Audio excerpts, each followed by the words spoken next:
Safeco, a great place to play. But the first two games of this series, it's been about the M's. They have used the long ball against the Orioles, winning ball games by the scores of 5-3 and 5-2. The Orioles, in a 4-game set, want to square this up here in Game 3 and look for a home run themselves. So it will be Tyler Wilson who will take to the mound his second outing against Seattle this year. Game 3 of the 4-game set is yours to enjoy on this holiday weekend.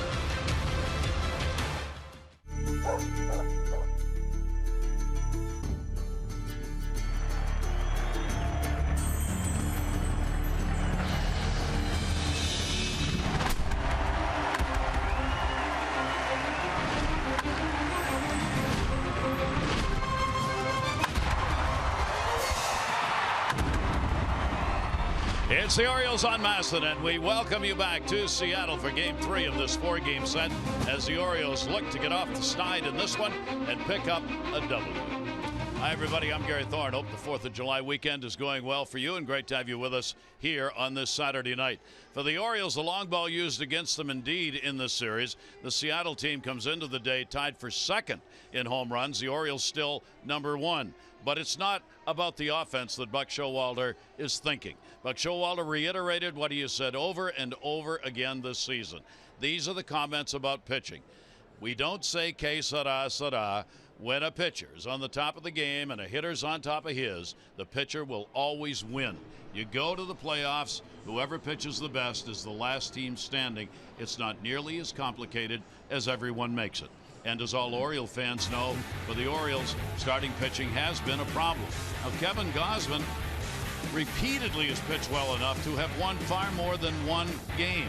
Last night, 7 strikeouts, but maybe 3 bad pitches in the entire game and 2 ended up being home runs. It would cost him. Gausman would end up taking the loss in the game. Bullpen and the offense not enough to win it. So what about the starters for the Orioles this season? There are the numbers April, May, and June so far, and where they rank in the American League.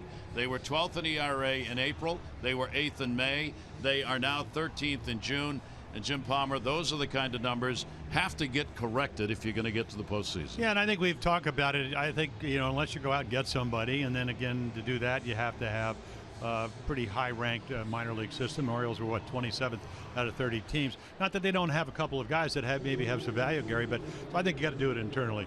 You look at Tyler Wilson, who's going to pitch tonight. He lost against Seattle, only got him 2 runs, but he gave up a 3-run home run.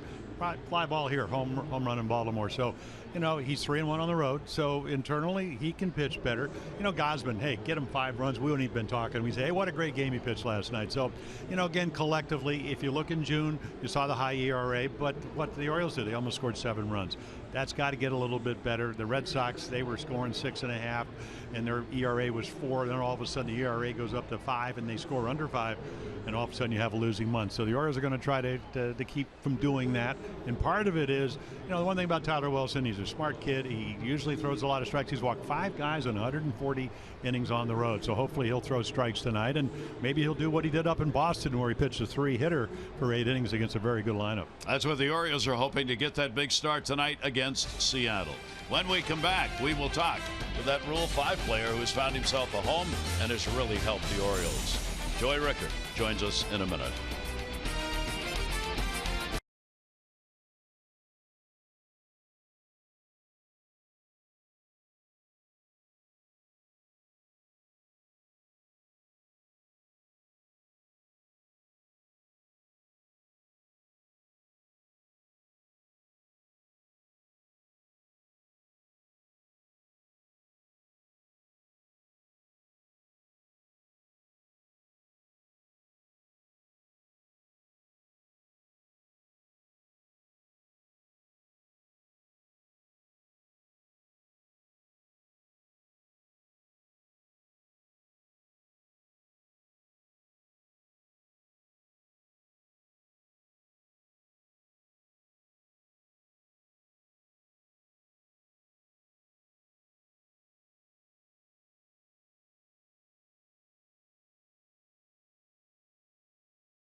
Brought to you by Southwest. Transparency, low fares, nothing to hide. Yes, it's another beautiful evening here in Seattle. Joey Rickard is our guest. There are the numbers from the minors. A long time to get to the majors. 359 games played there. You see the averages. He's done well here. 5 home runs, RBIs, 16 on base percentage at .317. That's his career breakdown. And for Joey Rickard has found a home here in what has been a miracle year. How does he look at it right now? Here's what he said. Still, hasn't hit me just yet that I'm playing, in the big leagues. It's been a great year. I played a lot of baseball and just trying to help contribute this year. How did you come into spring training in the off season? What were you thinking about? Well, I played winter ball, and right when I got picked by the Orioles, I was just concentrating on just controlling what I can control and trying not to show up to spring training too antsy. You stayed pretty quiet. I mean, you took the route of under the radar, I think, didn't you? Yeah, you could say that. It's more of just following. There's a lot of good leaders on this team, and just trying to learn. A lot of veterans out there, and just trying to take after them. What have you learned this year about the game, or you in it? Just how to make adjustments. Just little things here and there, and maybe pick up on certain patterns that a pitcher will start you out with. So it's more of just there's another level of paying attention and learning. And the level's more about the offense and the defense, right? Yeah, I think the offense is just you're constantly making adjustments. Defensively, you've pretty much done what you can to get here. Not too much has changed besides obviously the different ballparks, but just trying to go from there and have fun with it. How long do you think it takes for the opposing teams to have a so-called book on you, where you then have to make an adjustment to them? How often does that happen in the course of a year? I couldn't tell you. Really fast. They make adjustments almost probably between at bats. If they see something that they beat me with or they didn't beat me with, they're gonna go from there. And kind of just me being a new guy, they're just gonna go with what their strengths are most likely. Are you a video guy? Do you watch a lot of video before, during, after games? Sometimes it depends. I've a couple here and there when I feel something going wrong or feel something going right. I'll try and make a mental note of it. And but no, I'm not over studying too often. Joey, defensively, we sometimes talk about the difference right and left field. You've played a lot of both this year. Is it true? Is there a difference even without considering the ballpark? I think so. I do. I think it's just the different angles and lefties, righties, ball's going to move different ways, and I truly think that it's a big difference. About this ball club. Club's got a big lead going into July. I mean, big compared to historical leads, and a lot of long balls. I mean, what do you see? It's a lot of fun. It's a confidence. We know what we have. We're never too far out of ball games given this lineup and the fact that we do hit a lot of long balls. So it's just fun to be a part of, and I'm just trying to do what I can to get on base for him. Done a nice job of that. I think the thing, it gives him speed. He does lead the club with 4 steals. He is a very good outfielder, whether it's right or left. And he had a great month of June. He has made the adjustments that you talked about and he talked about. Yep. Our BGE home game time temperature, roof open here. It is 72 degrees and no breeze to start. BGE home, Baltimore's home team for heating, cooling, plumbing, and electrical. Why would you call anyone else?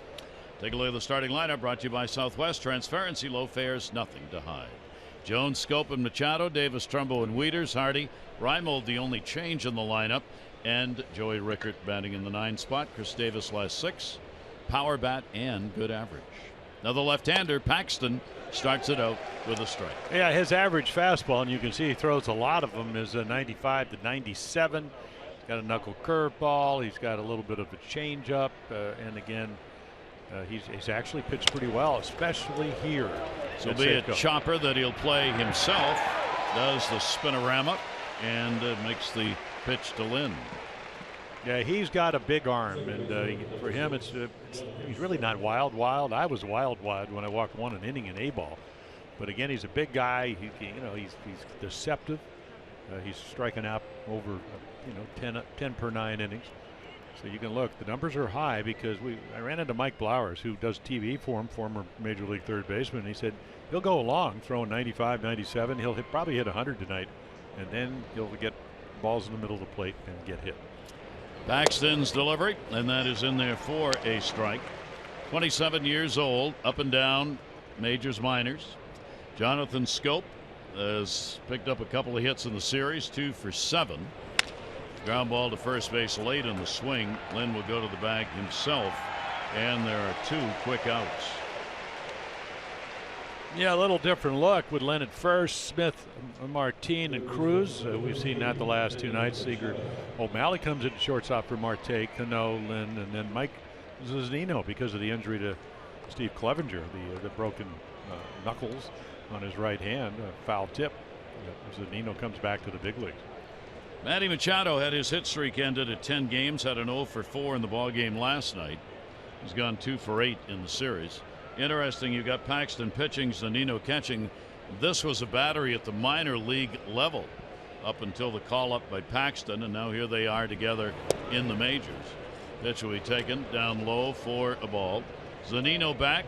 They sent him down, trying to get his bat going. No question about his abilities as a defensive catcher. 1-0 pitch by the lefty will be put in the air down the line, right field, short porch, into the corner, and that is a foul ball. Boy, that's close. 326. That's the shortest home run in this ballpark. Yeah, when the sun is out, and it's been out all 3 games, that's a tough field at this time. You get streaks of light and then down in the corner. I mean, you're looking right into the sun, but the ball does go about 3-4 feet foul. So Cruz can't run it down. There you see the sun shining out there in the right field stands primarily, shading their eyes. And the 1-1 delivery. That'll miss down low. Orioles continue to face a lot of left-handers, losing to the left-handed starter in the ball game last night. They're now 13-9 against lefties on the year. 2-1 delivery down to third, out in front of it. And the count evens up, 2 balls and 2 strikes. Yeah, believe it or not, that's his change at 88. Mike Flowers was saying it looks like it because he's a big guy, about 6'4", 6'5". It's almost like he's playing catch in the backyard, but the ball does come out of his hand. 2-2 delivery on the way, and right through the wickets, and that's going to be an infield hit. So Manny Machado, he hit it hard, and Paxton, while he got a glove on it, couldn't hang on to it. So Manny's on with 2 down. Yeah, it's kind of a play that if you probably let this go by, Cano might catch it. Even though it's because he played way up the middle, you can see him coming over. So the ball, he would have had to go to his right, but your reaction is try to keep it from going into center field, and the Orioles get a base run. So Paxton, all right. That one caught a piece of his foot. Unfortunately, it looked like on the sole of the cleat on the way by. Here's Chris. Chris, now a 20 home run hitter again, 5th consecutive year that he has done that. Machado on it first, and he was going after another one right there. Touching up the long ball, Chris Davis, 5th straight season with 20 or more, and you can be sure there'll be more. That one just enough last night. And there is a list pretty exclusive and inclusive club. Runner's going to go. Zunino's throw is there. He's out. That's going to end the inning. Manny Machado not getting a good jump as that ball didn't go that far away on a bouncer that he tried to backhand. Picked it up with a glove even, and still gets the out. So Paxton faces only 3.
and doesn't look like any problem with a leg or anything on that slide that he made.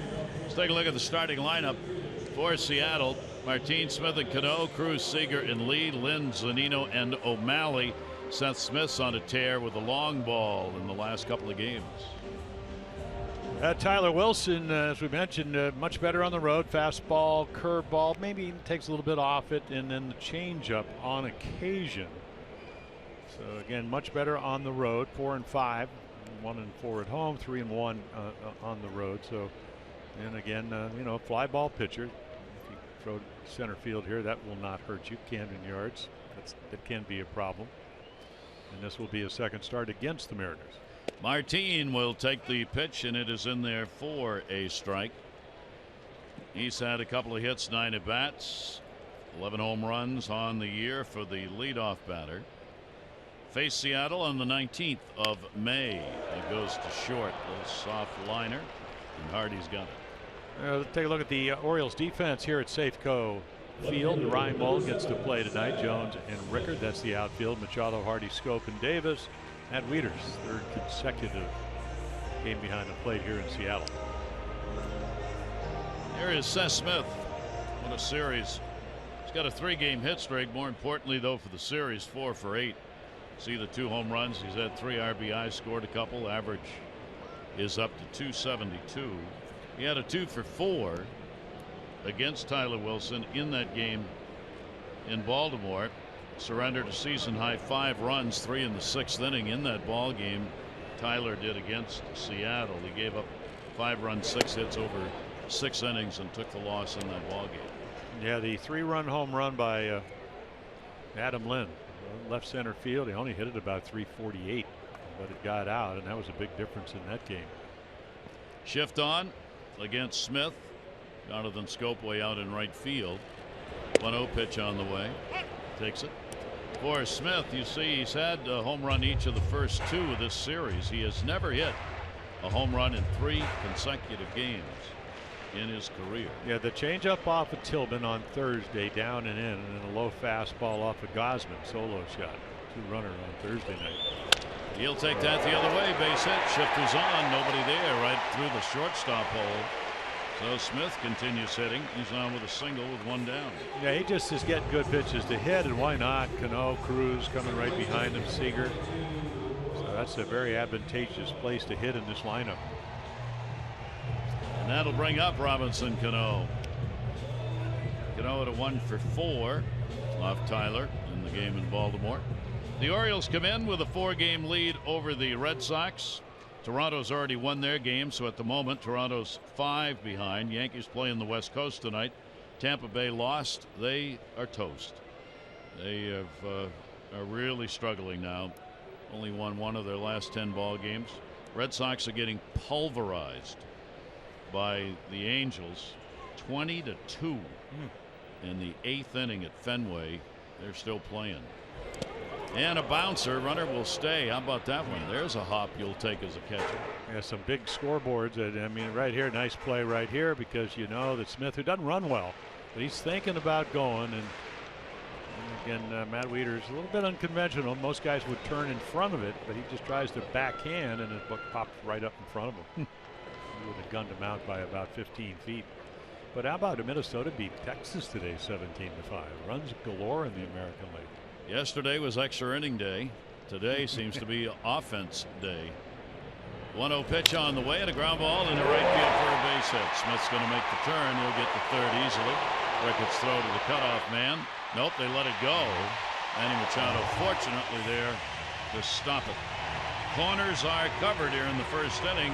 1-0. Well, that's what hitting's all about. If you're a left-handed hitter, you got to be able to, as a pitcher, be able to either go in or away enough where he can't pull the ball. But it's pretty much outside third at the plate. You get the first and third. And it's not a burner. But again, this is slow field here compared to it's like playing in the meadow compared to playing in San Diego. The ground ball to right's going to get the runner to third. Rickard got it back in, and now we'll see whether or not Tyler Wilson can get a double play ground ball or a K on Nelson Cruz. 3 for 6 in the series. Cruz Big numbers, 500 against the Orioles this season with a homer and 6 RBIs. And he's got one to left field and another. Way back and goodbye home run off the facade of the upper deck. A 3-run homer by the former Oriole, Nelson Cruz. Yeah, that's a Ruthian clout.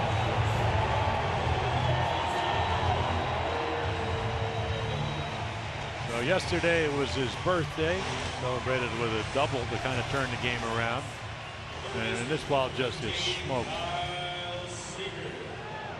mean, when you watch Tyler Wells, he doesn't even put his, he doesn't even look. He puts his head down, pretty much right down the middle. Can't pitch 90, 91. What a season for Cruz against the Orioles. 9 for 17, 2 homers, and 9 RBIs in 6 games. And with that swing of the bat, Seattle's got a 3-0 lead. That'll be home run number 11 off Tyler Wilson, and 7 of those hit by right-handers. Seager, he too with a hot bat, 2 for 5, a homer in this series. And he'll chop that one foul outside of first. Yeah, and it's the way he did it on Thursday night. Chris Tillman walked Cano and Cruz, and then he took a 2-strike pitch down and away and served it into left, and then Gausman into the 6th inning with a 2-1 lead. Cruz hits 3-0, hits a double, 0-2. He takes a fastball up in the zone, hits a 2-run home run and puts him ahead. So key hit so far in the series. 459 feet on that one, and there's a bouncer out in front of home plate with a home run. That'll tie him for 3rd in the American League in the home run department for Cruz, and that's the 118th home run hit this year by the Seattle team. 1 ball, 2 strike count.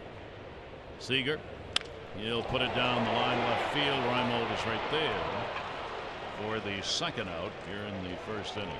Yeah, if you come to the ballpark and you were standing or sitting where Nelson Cruz hit that ball, you don't bring your glove, and you don't pay a lot for the ticket. No, well, I don't know. I mean, it looks like they might give you some food out there, but I mean, he hit it.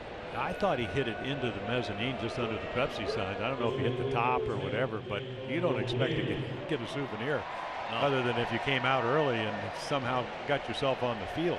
I mean, he hit it right about there. Yep. I mean, just crushed. He has done a lot of that. And the pitch will be taken for a strike. Well, he did a lot of it for the Orioles, too, which was did. good that one year, 3 years ago. Daho Lee has played first base and is DH in the DH role. He's had a big series, 4 for 8, a homer, 2 RBIs. Now in the season series, the Orioles have been out-homered by Seattle 10-4. And with these 3 runs added, the Orioles have been outscored 32-12 in this set. 1-1 delivery on the way. The saving grace, of course, it's the 1st inning.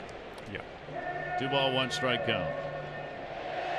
Tyler Wilson's 13th start of the season. The Orioles are 6-6 in the starts he has made this year. Career record of 6 wins and 7 losses for the 26-year-old. Great breaking ball had Lee fooled. Yeah, he just has to. I mean, he just has to almost be perfect. That's the kind of stuff. And by that is, you got to throw your breaking balls, fastball count right there, and not only throw it in a good spot, which he did. So he gets him back into the count. Now, if you're Lee, you have no idea what's coming. 2-2 delivery to him. And we're actually seeing, and I don't know, maybe they have a fast gun here, but you normally see the average fastball is 89.1. Major League average fastball has gone up to 92.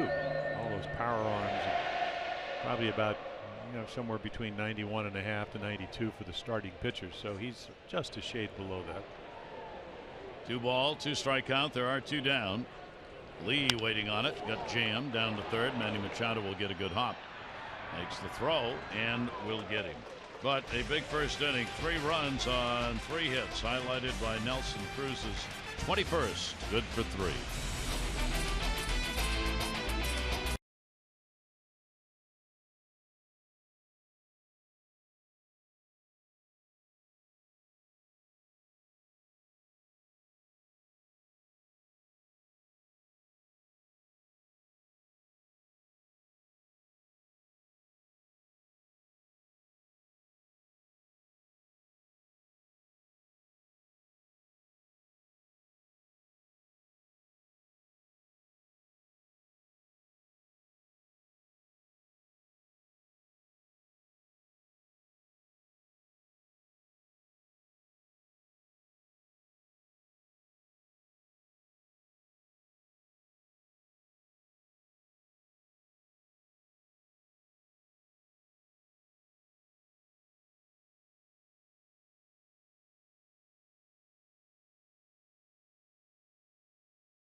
Inside the numbers, you see what this Seattle team's done against the East. Yeah, and that's at home. And of course, this year against the Orioles, they kept them under 2.5 runs a game, even in Baltimore. So again, big park. Orioles, I think, other than Tampa, they're all hitters' parks in the American League East. They can say whatever they want. You can get it out of here, but it's still a pitcher's ballpark. I mean, the infield's slow and got some room to the power alleys unless Cruz is up, and he can hit it 460 feet. And they are 11-6 overall against the East, which is pretty darn good. The Orioles have not fared as well against the West. They are 6-12. Well, Gary, until their starters went down at the beginning of June, they were half a game out, and their ERA 3.01 and 3.04 in April and 3.64. So it gives you an idea. Pretty good pitching until everybody got hurt in June for the Mariners. Very good pitching. Chris Davis at the plate when Machado got thrown out at second base. So he's back for another round. 2-ball, 1-strike count. Chris 2 for 8, a homer and an RBI in this series. For the Orioles against the West, of course, they're 1-4 against Seattle, and they're 1-3 against Texas. That goes the other way on the shift. If they will get the out, Davis 5-3. That Seager stayed over there. Our Maryland Lottery contestant of the game, Maureen Johns from Rockville. $500 for being selected, $500 more for every Orioles home run hit tonight. Play Home Run Rich's scratch-offs, win up to $50,000, or enter non-winning tickets for a chance to be the contestant of the game. Go to mdlottery.com/baseball. Against the other Western teams, the Orioles have not beaten Houston, 0-3.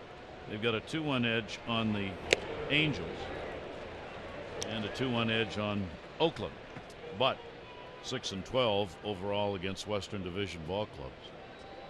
Here is Mark Trumbo. Trumbo's DHing in this ball game, 1 for 8 in the series, and a real good tailing pitch away. Yeah, with 10-mile-per-hour difference, fastball changeup, and again, as we mentioned on Thursday night, even last night, it's tough to see it this time. You get the northern lights not too far. It took a long time for the lights to take effect on Thursday night. 0-2 delivery, came back inside and gets a strikeout. Yeah, dropped his arm angle to be able to throw more strikes. Used to be right over the top, so I got to imagine that looks like a little breaking ball. Still a hard one at 89 and hard to pick up. Big guy. It's his 7th start of the season, 37th of his major league career. Second outing that he has had against the Orioles. He's got 2 down here. Matt Wieters up. Wieters 2 for 8 in the series. Puts one in the air, left center field. And that will be handled by Martin. So a 1-2-3 inning for Paxton. We go to the bottom of the second. Seattle with the lead.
On Friday to celebrate the 50th anniversary of the team's first World Series championship.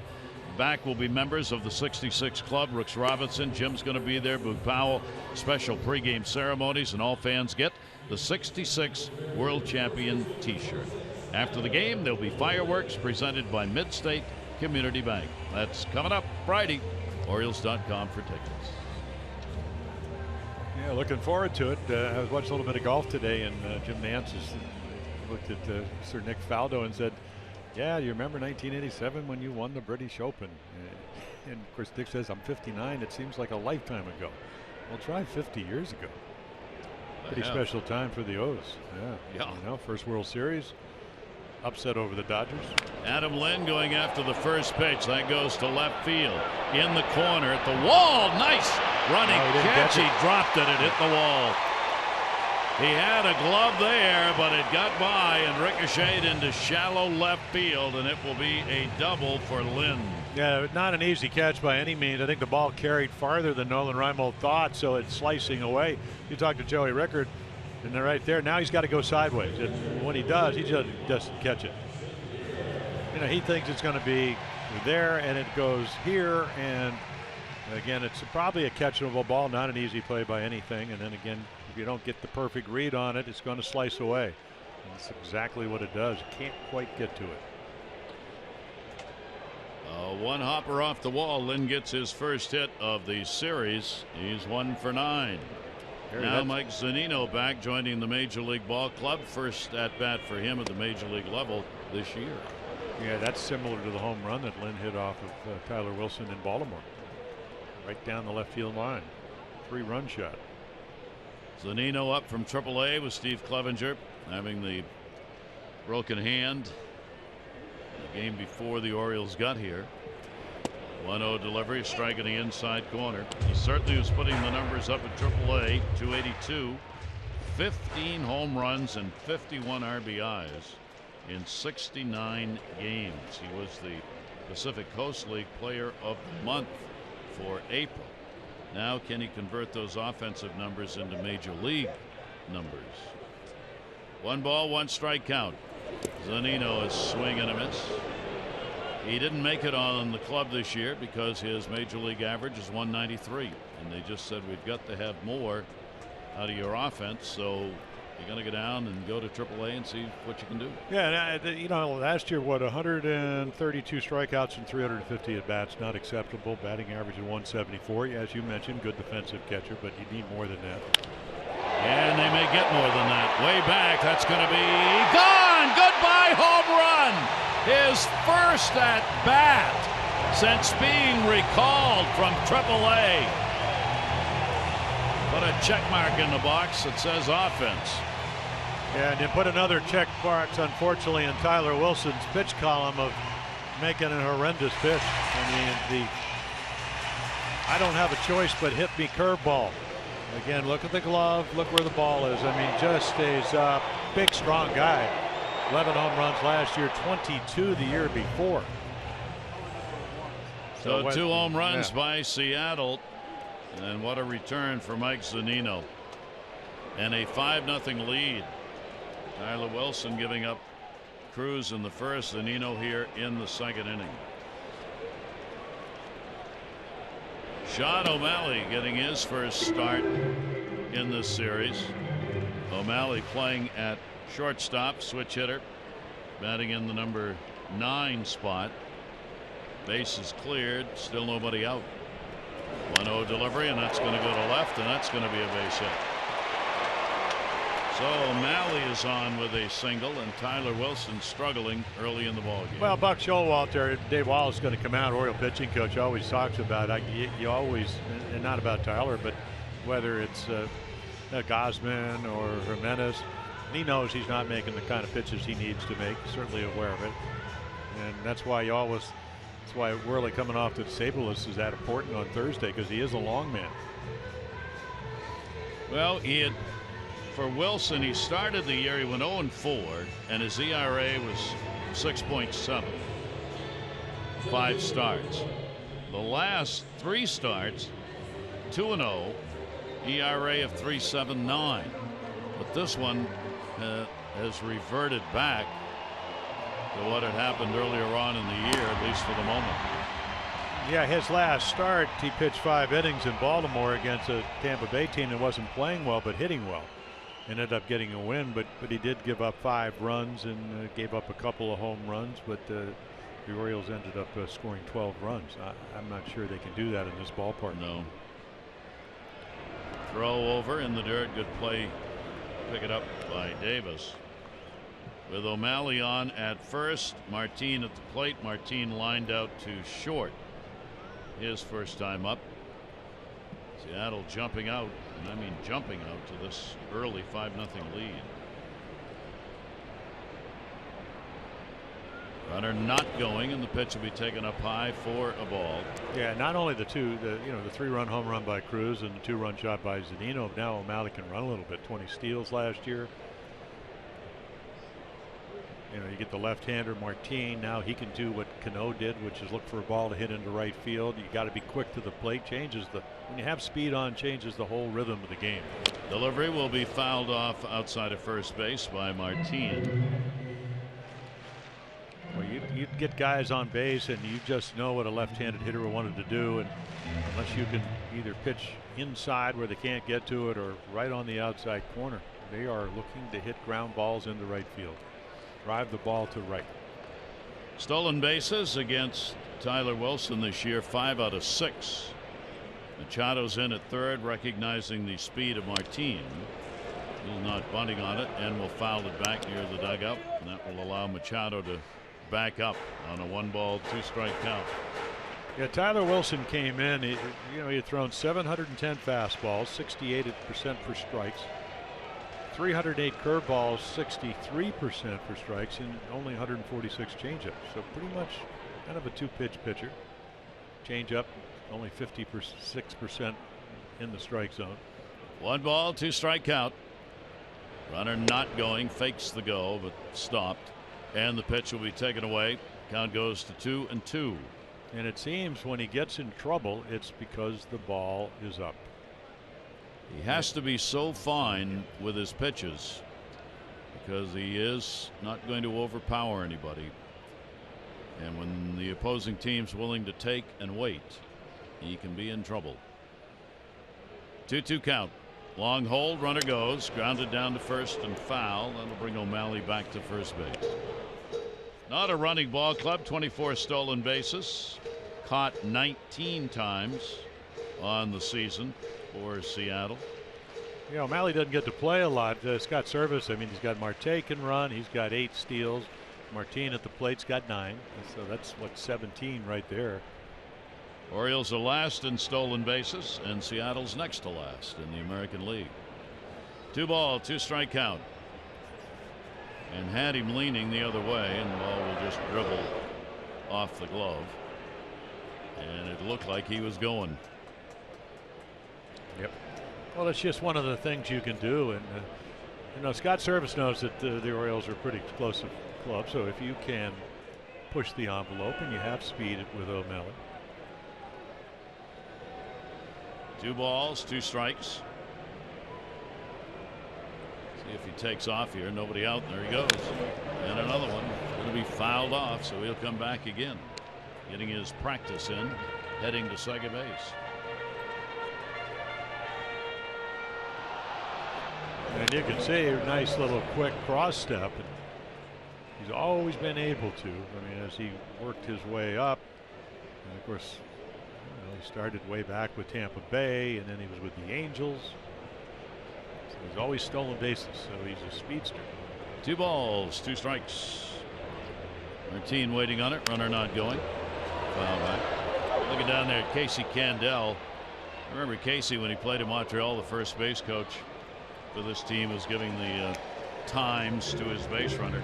What a career he had. He played 18 years in the major leagues, ended up with a .250 batting average. Candell is just one of those hard-nosed, everyday, grinded-out players that managers love to have. And now he's down there as the first base coach. Long career in the majors. 8th pitch of this at bat coming. Martin fighting him off. 2 ball 2 strike count. Throw over again.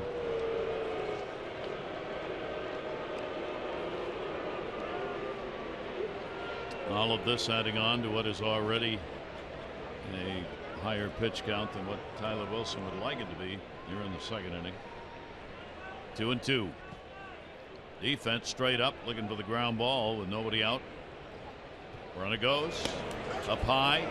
Strikeout. Got him at second base. Strike him out, throw him out, double play. As Martin took the third strike, and Wieters gets the out at second. Yeah, he comes right up, and it's almost like Martin. He didn't really get out of his way, so he gets a good jump, straight steal, doesn't even look, but a perfect throw. And then watch the tag. Hardy's going to drop it. I'm wondering if they're going to, he got the back of his shoulder, so watch hand. Remember, the lacings on the glove can no longer be counted as part of the glove. How about that? That was one of the changes in the offseason. Yeah, look at the heel of his hand. Because you don't want to jam your fingers, they go up. Boy, and it's really close. See, and you can see the base already moving. I think he's safe. I do too. Well, all the players look up at the video. Yeah, along with the umpires. In the old days when, I had Mark Belanger, Davey Johnson, Bobby Griggs, they just dropped the glove. And if you got it down quickly enough, you didn't have any kind of review. But you can see the throw's just a little bit to the right side of the bag. So JJ's got to bring the glove across. And it looked to me that hand moved the base before he tagged him, but we'll see. And again, what matters, indisputable evidence, call was wrong. And will they be able to find that evidence on the video in New York? Mike Winters is the crew chief who's working the plate tonight. And the call made by Gabe Morales at second base, so he comes in to talk to the unidentified umpires in New York. And you also get an idea that how difficult it is to the umpire, how close the plays are. Yep. By maybe a quarter of an inch.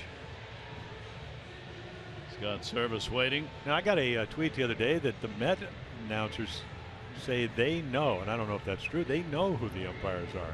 And I find that hard to believe. I don't think anybody really knows who. Well, they're in New York. Maybe they get down there and find out for every game. Send some food.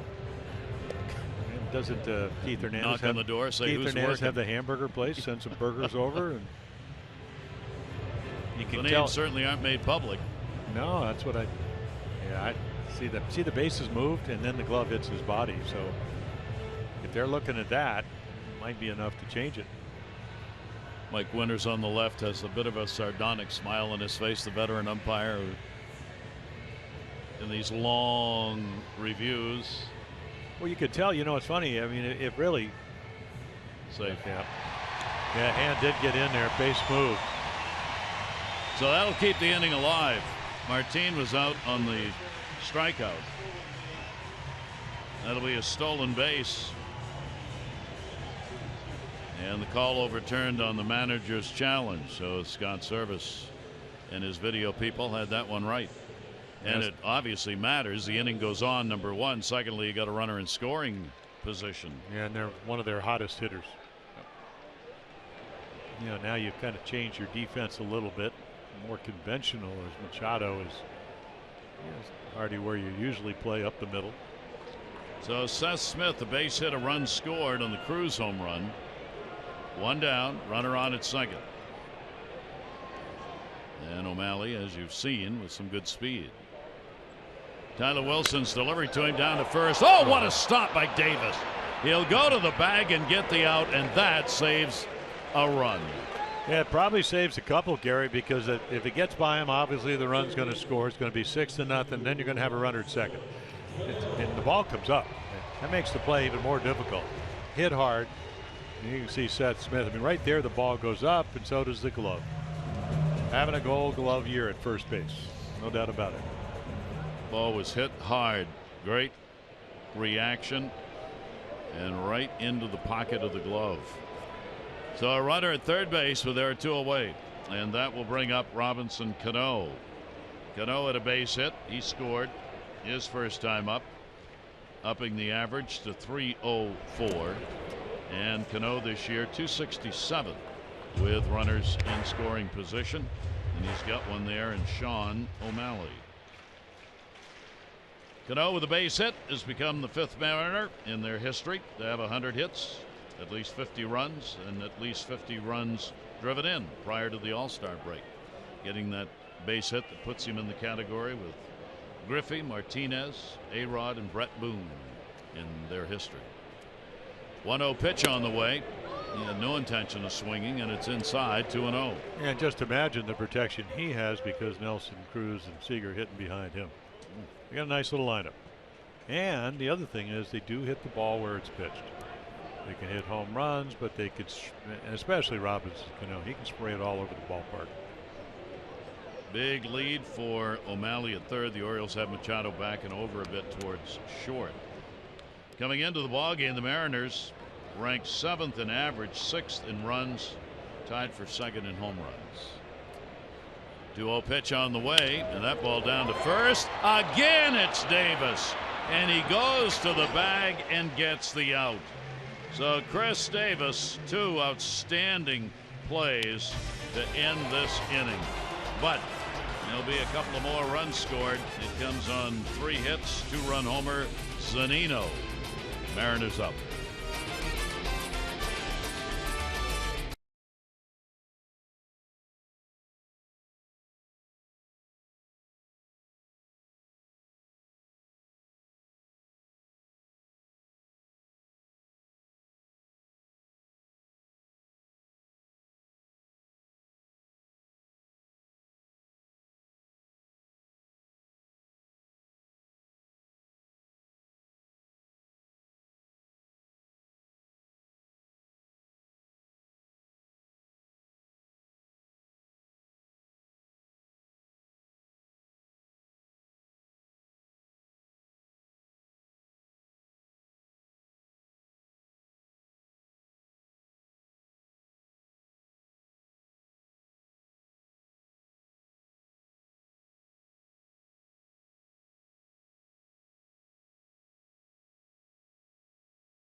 How about Bud Norris's performance? 6 scoreless Dodgers debut. First player consecutive scoreless games for 2 different teams in the same season since 1906.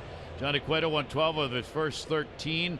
First time Giants have had somebody do that since Hooks Wiltse in 1904. And Michael Fulmer, 1 or fewer earned runs in 8 starts by Fulmer. He is a rookie who all of a sudden is garnering a lot of attention.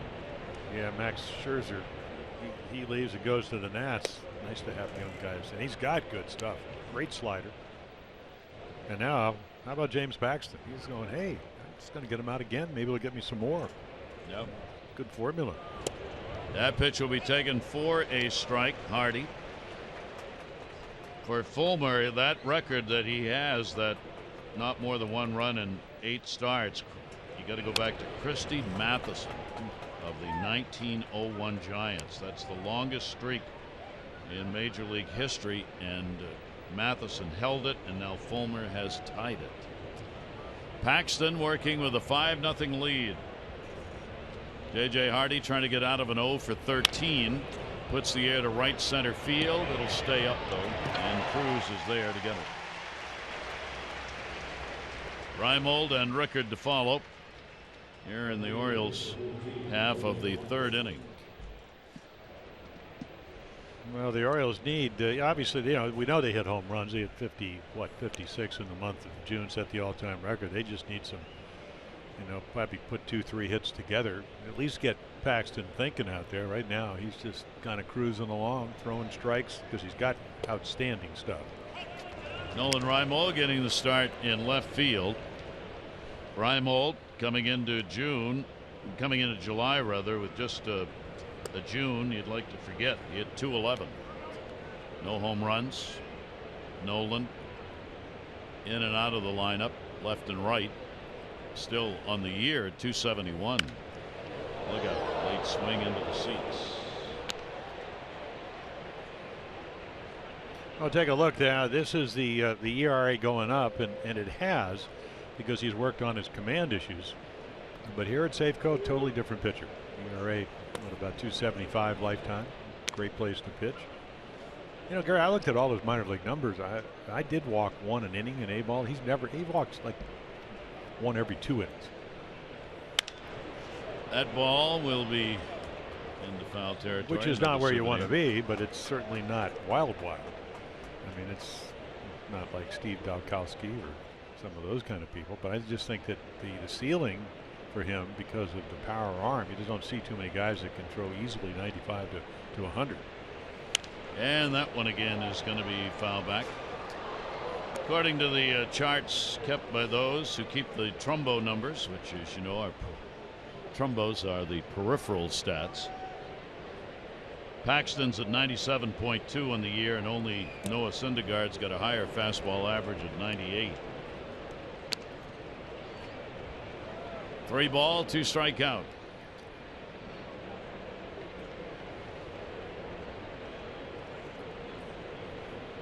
Three-two delivery right into the glove this time. Pitchers always have trouble with that. They can't figure out whether they should stop, throw it overhand, or run it over and pitch it underhand. Hey, how about the Manny Gnome?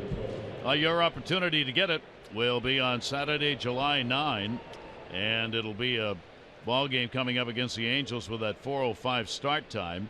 You can use hashtag Manny Magic on social media to join in the conversation and get your tickets at Orioles.com next Saturday. Now, do we already have a bobblehead? There's got to be a Manny bobblehead, I would think. Maybe the Orioles got to be out there. So I know him to go with your bobblehead. I don't remember. There's a Manny bobblehead done already or not? You would think. Joey Rickard. I remember they did one with Sidney Pansone, and every time he'd throw a 3-run home run, I taped it to the top of the wall. I just kind of bobbled his head. Would never do that to Manny. 1-1 delivery in there. Took a lot of duct tape because he threw a lot of home runs, but I got it done. Oh my God. Sidney, if you're listening, I'm just kidding. Come on. 1-2 pitch to Rickard, and he'll jackknife away from that one. Now, a big hit last night when you're looking for runs. So he would double, and then Jonathan Scope would actually look for a ball in and drive him in. The Orioles would briefly take a 2-1 lead. Rickard back upstairs with that one. He's had a hit, couple of at-bats in this series against Seattle. 3 for 13 on the year. Seattle, of course, with a 4-1 edge. That ball to center field. Martin. He's got it. So through the first 9 faced 1 hit, but has faced only 9 through 3 innings. Mariners up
On Masson, brought to you by Southwest. Transparency, low fares, nothing to hide.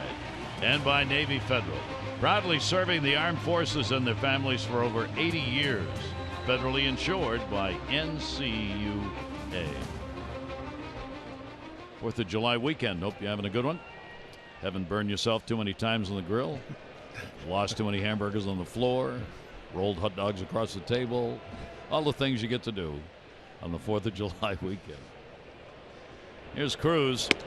He does what he does every day. 21st home run, first inning, 3 RBIs for Cruz. Against the Orioles now, he's reached base in 48 of 51 games in his career against the Orioles. And he's had at least one hit in 46 of the 51. He has just been an Orioles destroyer, hitting over 363 now with 10 career home runs against the O's. Tyler Wilson's delivery and another off-speed pitch. Didn't go around on Marty Foster at first base. Yeah, you really have to make quality pitches against Nelson. As we saw last night off of Gosman when they were down 2-1 in the 6th, they let him swing away 3-0 and almost hit a home run to right center. Started the rally with the double. 1-2 delivery, jams him and it's inside. Cruz, Seager, and Lee due up. Mariners back on a winning track, have won 5 of their last 7. They are 41-39 on the year. 2-ball, 2-strike delivery by Wilson down to third, and that will be foul. Well, anybody that thinks that any lead is,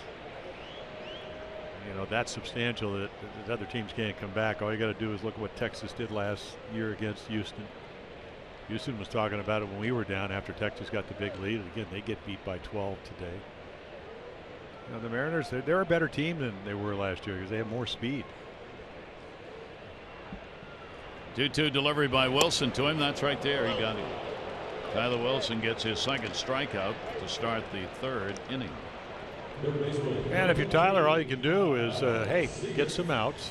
Nice little breaking ball here. Ends up in the middle of the plate, but it fools him.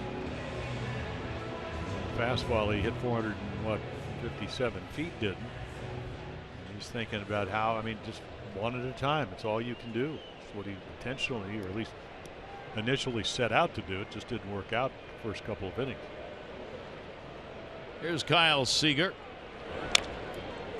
Chops that one off the side of his leg for a strike. Yeah, he's had a 4-game hit streak coming in. Flied out first at bat in this game. He's 6 for 14 during the streak. Yeah, it's not about being wild because he's thrown 44 pitches and 31 of them have been strikes. It's just where they've been in the strike zone. You could be wild in the zone, and that's pretty much been the case on the home runs. That's going to miss up high. 1-ball, 1-strike count. He has given up a couple of home runs now in 3 games this season. He had given up 2 in a previous start against Houston. Gave up 2 in the last game against Tampa Bay and has given up 2 in this game. 1 rattle foul. Yeah, he really has to, I think, over the course, if he's going to be a starter, establish that 3rd pitch. Because you don't always have your best fastball. I'm never one of those guys where you look at it, well, you get 30 starts, you're going to whatever. But some nights other pitches have to be better than others. So he needs to incorporate the changeup to be one of the 3 pitches he can choose from. That ball in the air to center field. Adam Jones going back. Adam trying to get a beat on it. Makes the catch. Running catch near the warning track. Adam Jones had it perfectly timed and robs Seager. Yeah, a bomb. A Beebe just hits a line drive, and boy, this is a tough play. If you don't get an early lead, this ball's going over your head for at least 2 or 3. You can take a look right here, and he gets a good lead and a good jump, and then enough speed to get it and blow a bubble at the same time. Well, maybe a partial bubble because didn't have a whole lot of time. Tyler Wilson with the appropriate response. Ball's 400 feet away. So 2 down here in the 3rd inning. Daho Lee up. Grounded out his first time up. 2 down, nobody on. As a chance for a 1-2-3 inning for Tyler Wilson. 1-0 delivery, breaking ball backed him off the plate. The ball came back and caught the corner. Yeah, he looks like he's going to hit the fastball up the middle right field, and then, as he did last night off Jazz Row, if you hang a breaking ball, that's when maybe he'll hit the doubles, and as it turned out last night, a home run. Breaking ball bounced. Well, the Red Sox lost their game to the Angels 21-2, the final score. Buchholz, who had gone to the bullpen, reinserted, of course, 3 games ago into the rotation. He gave up 6 runs, 7 hits, and 4 in the third, and then everybody gave up runs. Embry gave up 3. Ross gave up 5. Light just called up, gave up 5. Lamar gave up 2. They've restructured that whole bullpen of the Red Sox, and not successfully today. 3 ball, 1 strike count on Lee with 2 down.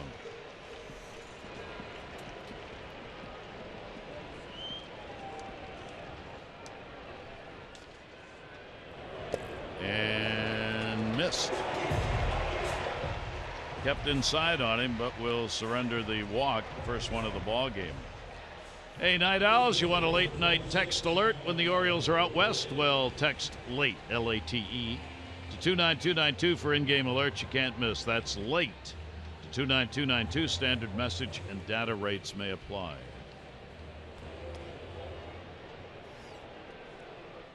Here's Adam Lind. A double and a run scored in the second inning. 2 down, 1 on.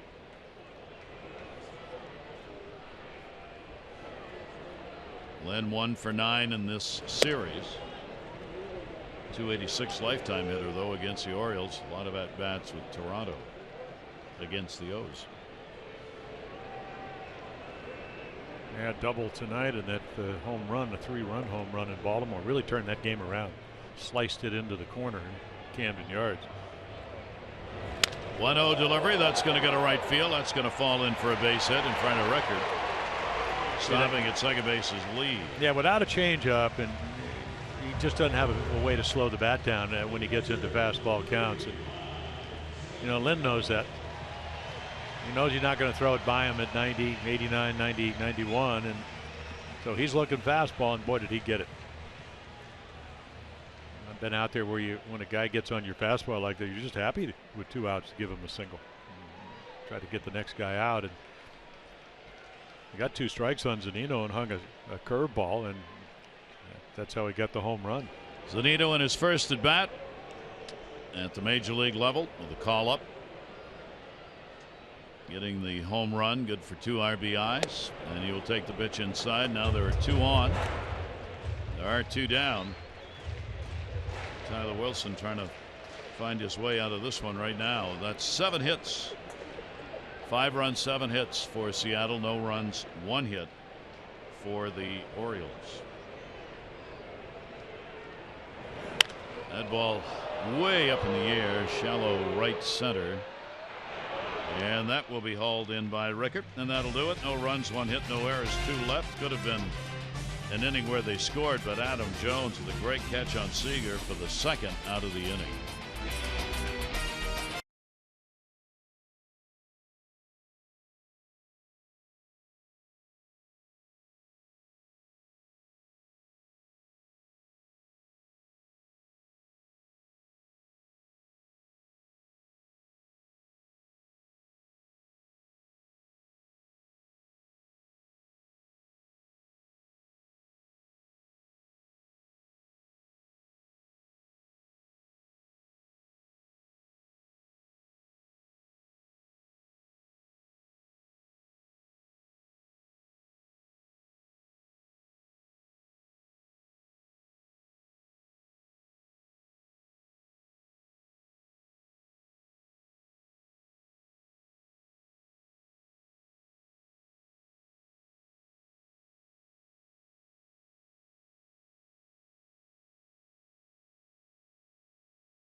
Fourth inning of Orioles baseball is brought to you by the RAV4 Hybrid. All-wheel drive and unexpected performance. Visit buyatoyota.com. The infamous gum wall, known to have spread thousands of diseases around the world. Where is it? It's a gum wall. But no, I mean, is it Pike Market? It's down in the Pike's market. Yeah. It's right where you want it, next to the fish stand. You can get your fish with a piece of gum on it. Someone who missed the wall. Well, I was up in Anchorage, and I had like 4 hours for my flight, and we all went to this place out on one of the glaciers, and it was called the Birdhouse or something. They actually hung underwear and bras. I mean, really, the whole place was like littered. It was like a cocoon. Well, in San Diego, did you go to the famous KC barbecue? Oh, Oh, the bras are on the fans. really? Yeah. Wouldn't kid you. Game like this, no time for jokes. Play to first base and backed up nicely by Zunino. Zunino came down the line as catchers are supposed to do on a flip that was nowhere near where it needed to be. Yeah, he tries to backhand at Adam Len after he knocks it down, and I mean, if he just gives him an underhand, I mean, Paxton's a big guy. So again, hustle, and he's doing it. He's running hard, and then he just it's not an ill-advised, but just a ill-aimed throw. So you could see the backhand right here, and it just shovels it too low.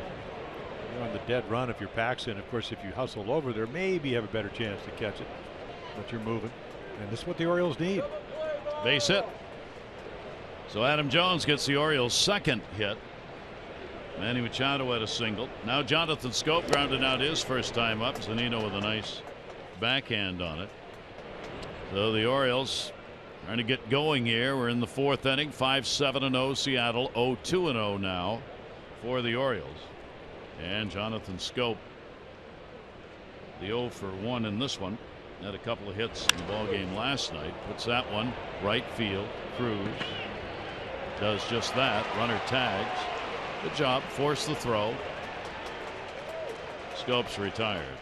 Yeah, Nelson's got a pretty good arm, and Adam, of course, letting him know. Former teammates for a year. Tip of the cap to Martin in center.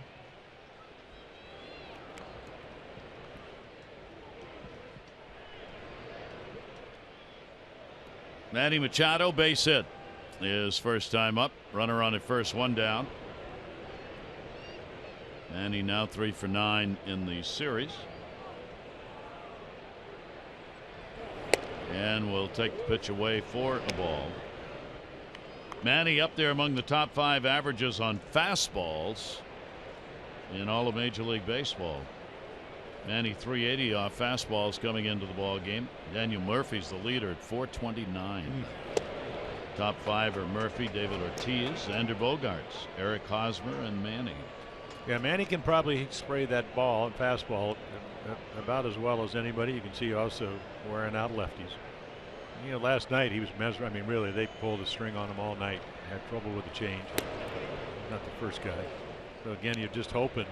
You're really hoping that Paxton will get a little bit wild, or maybe feel like with a 5-0 lead, or leave one in the middle of the plate, you put one in the seats, and all of a sudden you'll get to a different part of the bullpen, because the back end that the Orioles have seen have been pretty good for the Mariners. Falls behind here, 3-0. It will be taken for a strike.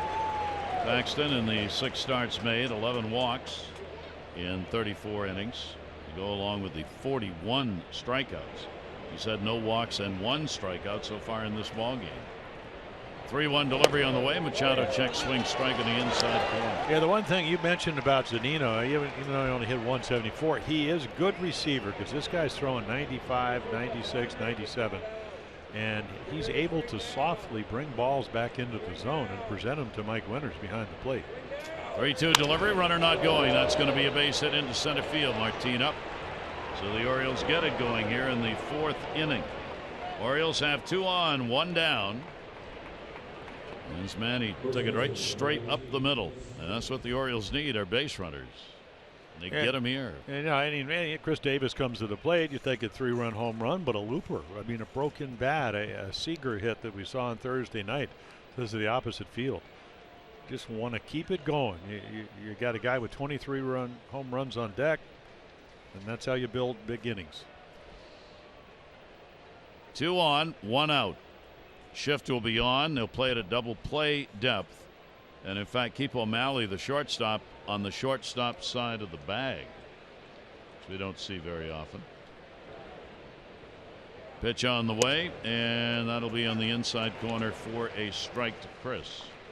Davis against the lefties, 244, almost exactly the same number. 242 against righties coming into the game. 6 of his 20 home runs have been hit off left-handers. That ball to the middle where they weren't. That's going to be a base hit. Adam Jones will make the turn. He'll score. And Chris Davis comes through with the RBI single, and the Orioles are on the board, 5-1. Yeah, that's all you need to get a break, because Lynn can't make a good throw after he knocks down the ball that Adam Jones hits, and then you start getting the clutch hits. Pretty routine, except nobody's playing up the middle. Boy, how many times do we see this down in San Diego? Just balls up the middle, in the holes. And now you got something going. The Orioles have not had a lot of chances in the first 2 games of this series, going just 3 for 6 with runners in scoring position. They're 1 for 1 in this game. Trumbo, strikeout victim. Left-handers pitch, fastballs in there. Our PNC inside the numbers. That is the ball off the bat. J.J. Hardy, he had only 2 home runs. And those were in Fenway down the right field line. Trumbo 296 in these situations. Will go after it. A Baltimore chop to third. Played by Seager. That's Cano, and that's 2. The Orioles will pick up a run on 3 hits. No errors. 1 left on base. Orioles, though, are on the board. Seattle leads at 5-1.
T-Mobile, our Major League Notebook to the East Winds page.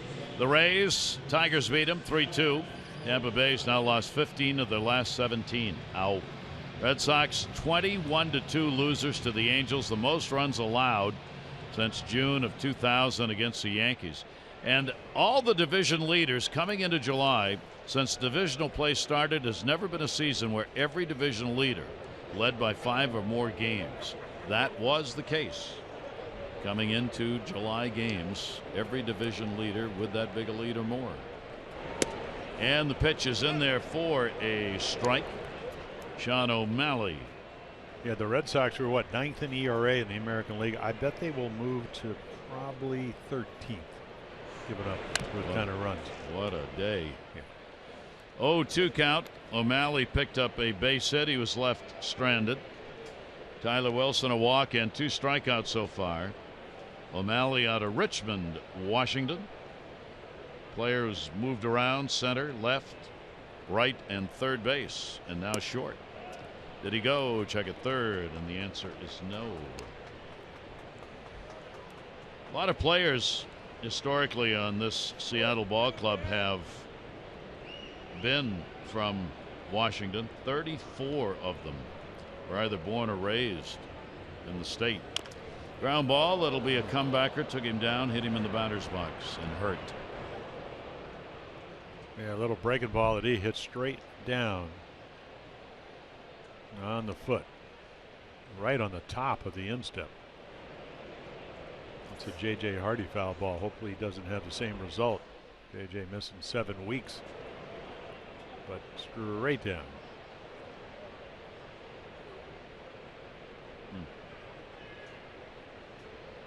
Scott Service will come out to join the trainer here, see whether or not he can stay in the game or not. Yeah, he's got the protection, but it's higher up on the ankle. Yep.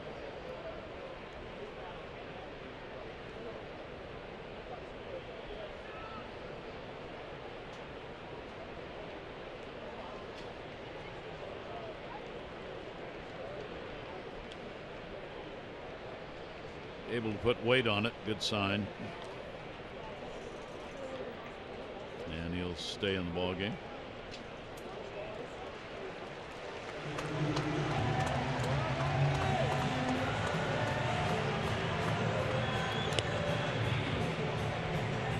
Mike Winters letting Tyler Wilson take a couple of tosses if he wanted to, so he took one. So he will stand back in.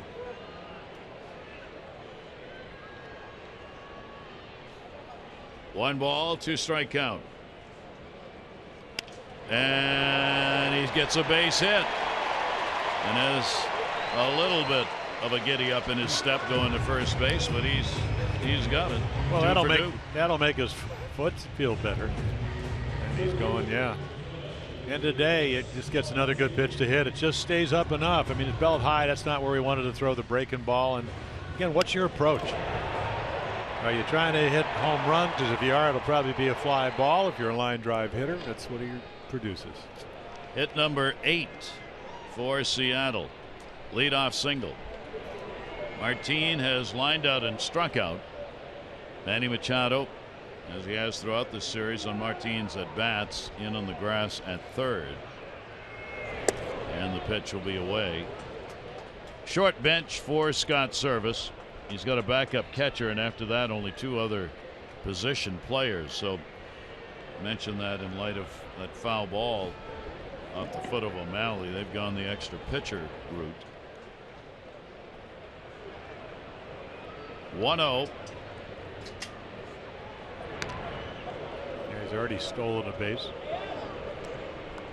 Called out, but the challenge reversed it. I'm not sure he'll be running now.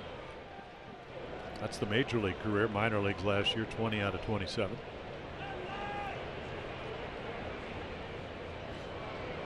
One-0 count on Martin. And he will foul that one. That one to drive. Yeah, the one thing I think you look at Tyler Wilson's, and especially with runners on, he really doesn't hide the ball well. So again, if you're 89 to 91, which is maybe a touch below average, and it's not a lot of deception. And of course, when you're somebody on, you want to get the ball quickly, so he doesn't really close that front shoulder. And you probably see the ball pretty well, especially if it's in the middle of the plate.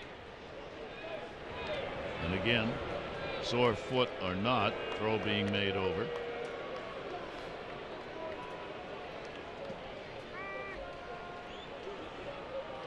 One ball, 1 strike count. Martin leadoff batter.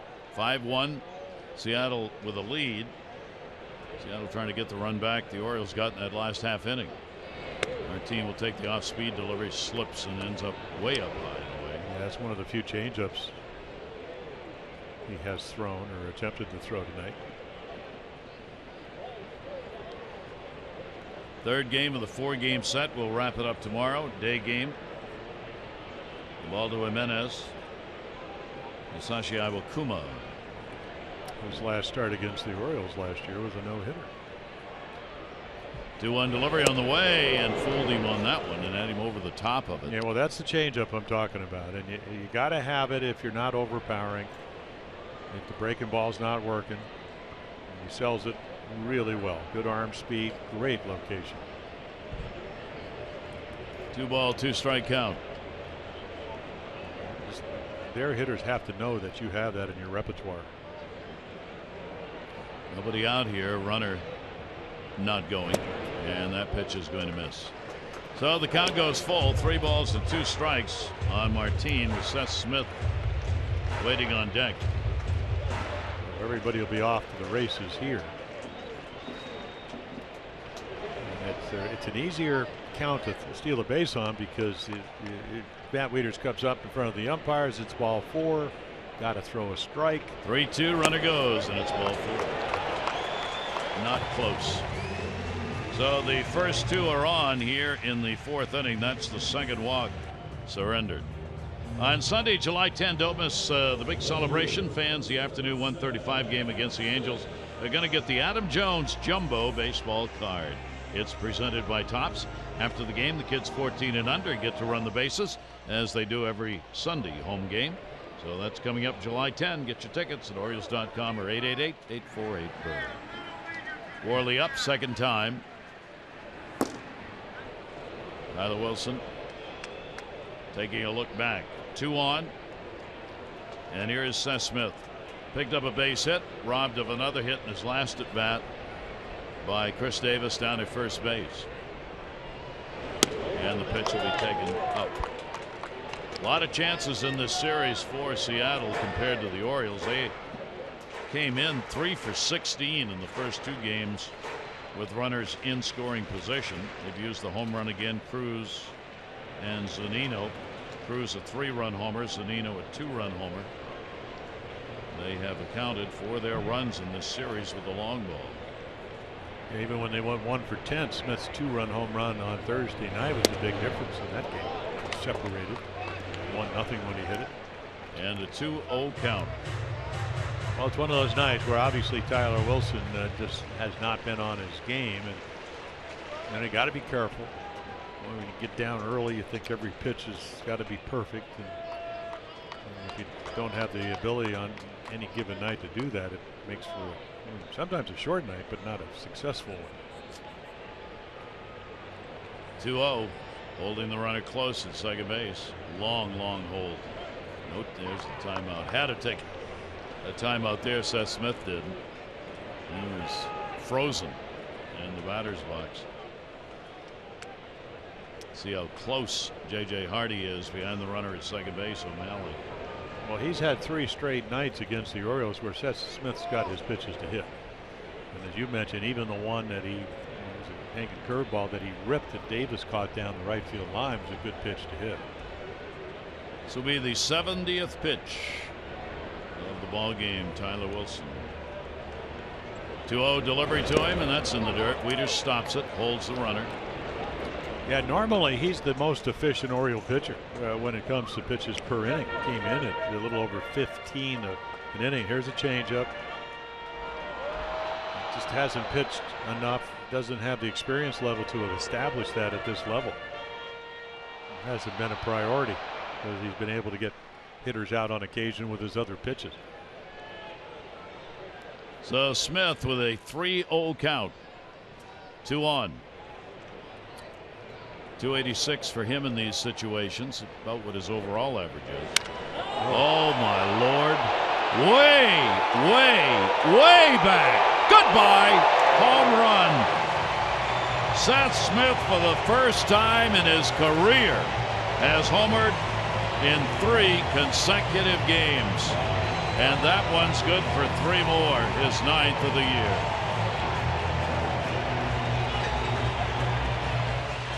Yeah, how about Scott Service, who knows how hot he is, knows he's going to have to get a strike.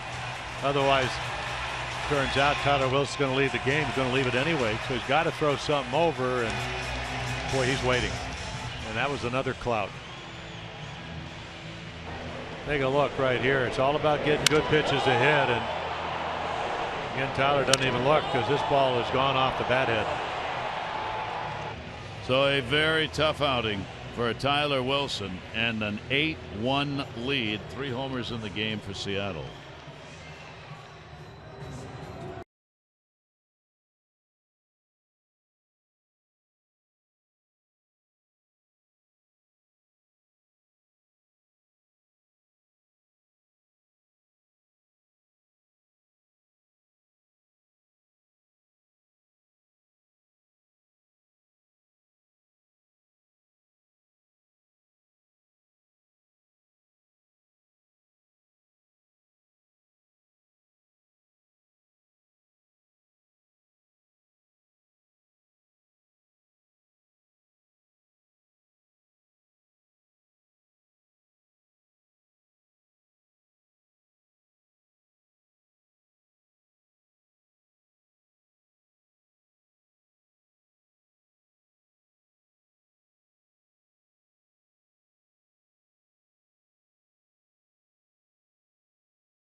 situation and kind of the result for Tyler Wilson. Obviously his worst game at the big league level. 3 home runs, 2 of them 3-run shots. So a lot of strikes, but too many pitches in the middle of the plate. And Vance Worley will come on and pitch for the Orioles, coming off the disabled list a couple of nights ago. Robinson Cano with the bases emptied. And that's the way you want to face him. A lot of fastballs, cutters, occasional changeup, and a big overhand curveball. Done a nice job. 1 start for the Orioles. Down in Texas, gave up 5 runs, but kept them in the game. And the Orioles came back to win that game. Cano on a check swing and held up on it. 1 ball, 1 strike count. So an 8-1 lead, 8 runs on 9 hits. That's the one he held up on, apparently. 1 ball, 1 strike count on Cano, hitting at .272. Vance Worley on. 1-1 delivery on the way, and that's around the back foot, and a 2-ball, 1 strike count on it. Yeah, Vance on the disabled list June 13. Day before, he had pitched 4 innings against Tampa Bay, 4 1/3 actually, and a couple of runs. Worley's delivery will be bounced. Worley against Seattle this year has worked in 1 game. He worked 3 innings, no runs on 2 hits. Tyler Moore over there on the bench. Tyler Wilson, rather. For his lifetime, not a lot of at-bats by these Seattle hitters against him. In fact, Cano hasn't faced him before. 3-1, and that's going to be outside. So Worley comes on and surrenders a walk. Mile One Automotive offering you 20 convenient locations throughout the Baltimore area. Visit them in store or online at mileone.com. They bring us the upcoming schedule.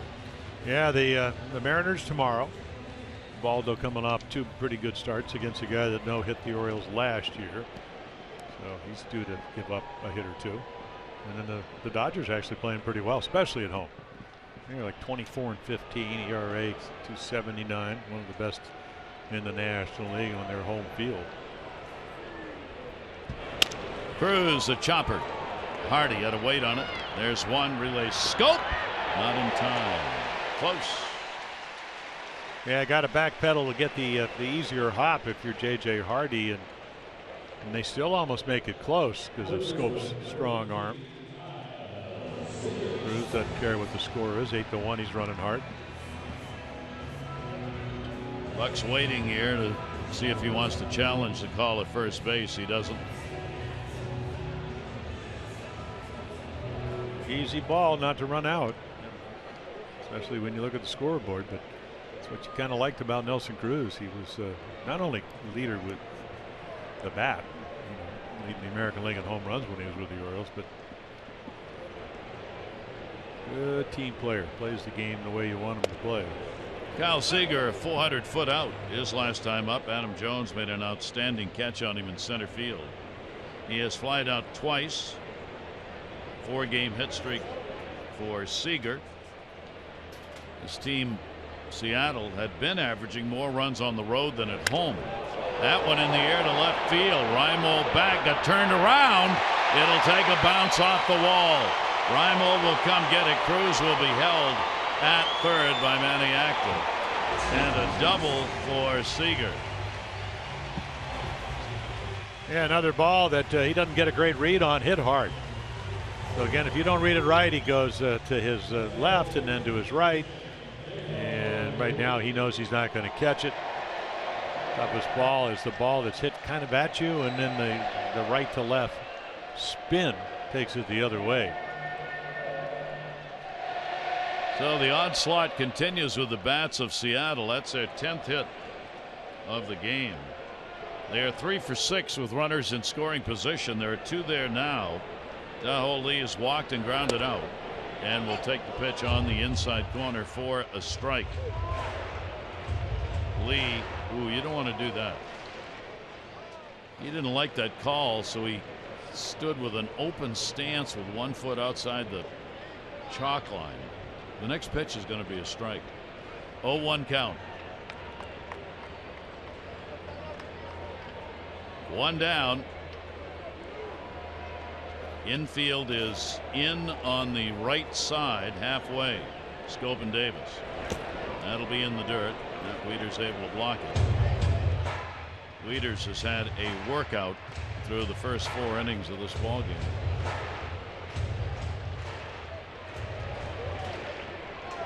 One ball, 1 strike count.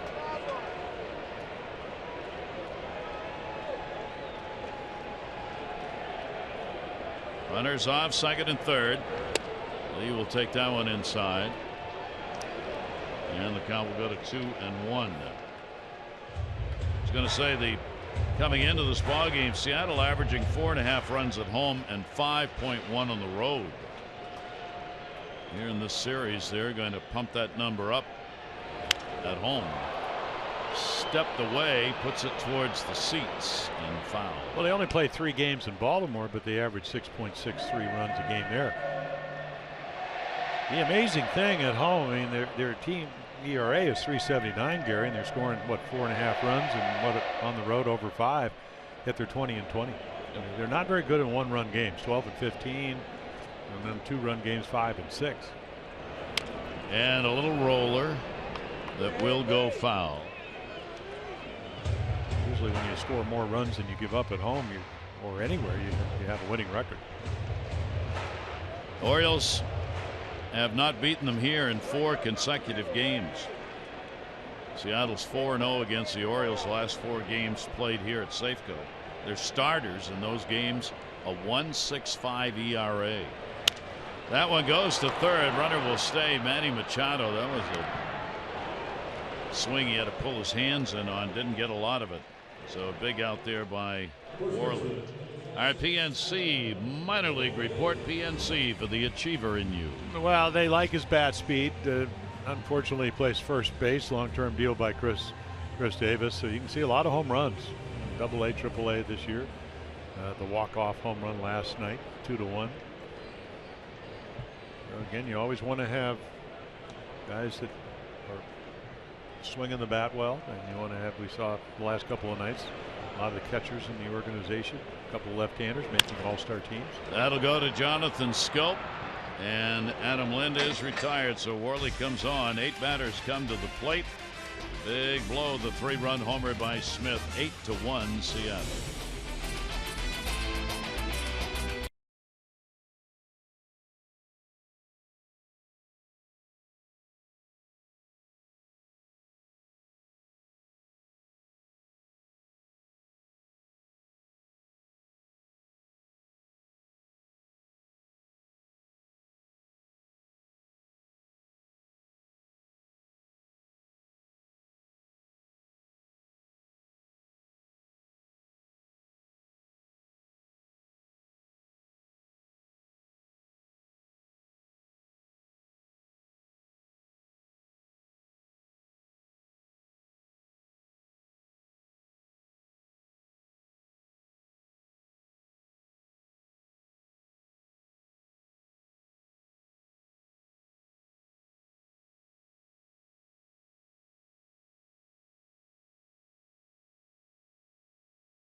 Baseball on Masson, brought to you by PNC Bank for the achiever in you.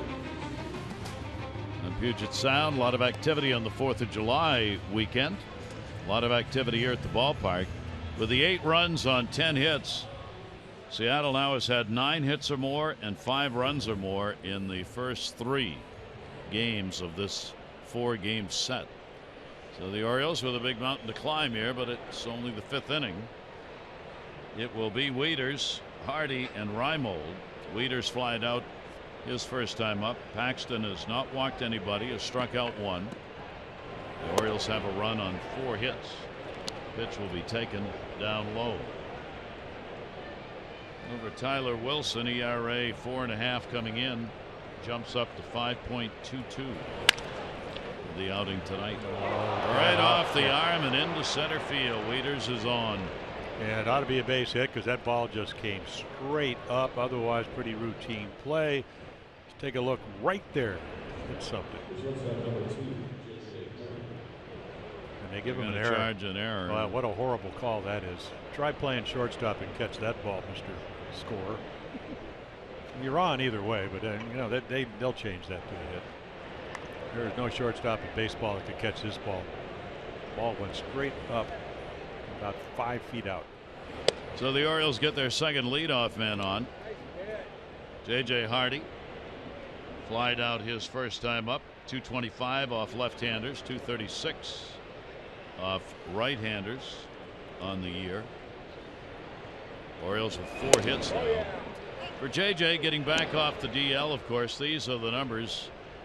22 before, hit 244 with the 8 RBIs, 9 extras after, 13 games so far, 216, a couple of extra base hits.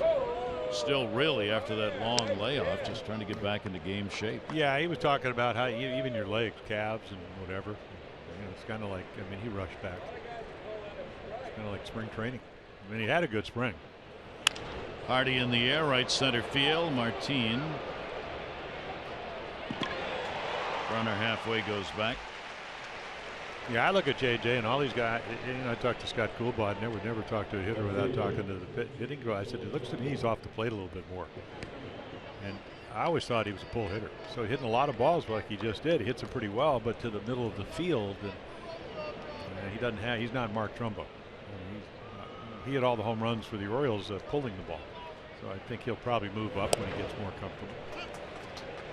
Taken for a strike by Nolan Reimold. Reimold grounded out his first time up. Joey Rickard on deck. Wieters on at first base. And the pitch to him will be taken inside. Paxton up to 59. Pitch is thrown. He'd worked only 34 innings in the 6 starts prior to this one. That'll be a chopper where they weren't. They had swung around. Cano was over by second base. So Reimold's on with a single, 2 on, 1 out. It's all you got to do sometimes. I mean, you know, the same hole that we talk about when lefties are up and there's a man on. You know, it exists for the righties.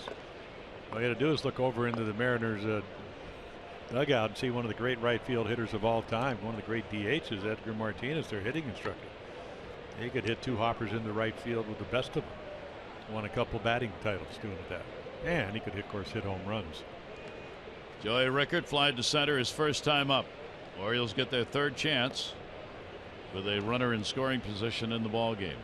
If they can take advantage of it, they are 1 for 2. 1 down. Left-hander's delivery will come inside. Rickard has put the numbers up against left-handers with that .303 batting average coming in. 243 off righties.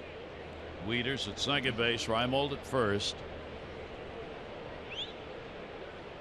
And Paxton's delivery to him will be the high strike of the letters.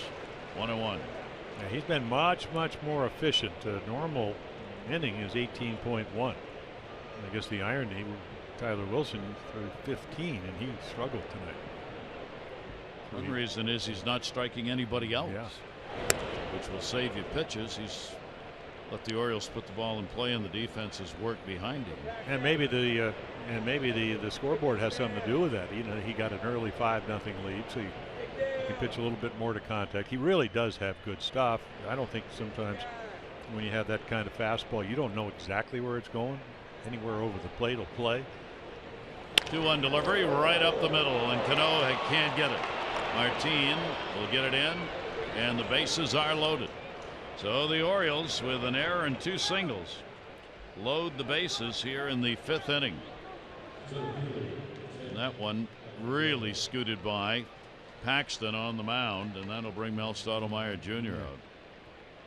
Yeah, but Joey Rickard could hit the fastball. You can see Paxton. Cano up the middle, he can't get to it because it's hit hard enough, and then that will load the bases up and get Mel out to the mound. Certainly wish his dad, Mel Stottlemyre Sr., you knew him in New York, pitching coach of the Yankees, great pitcher in his own 120 games a couple of times for the Yankees.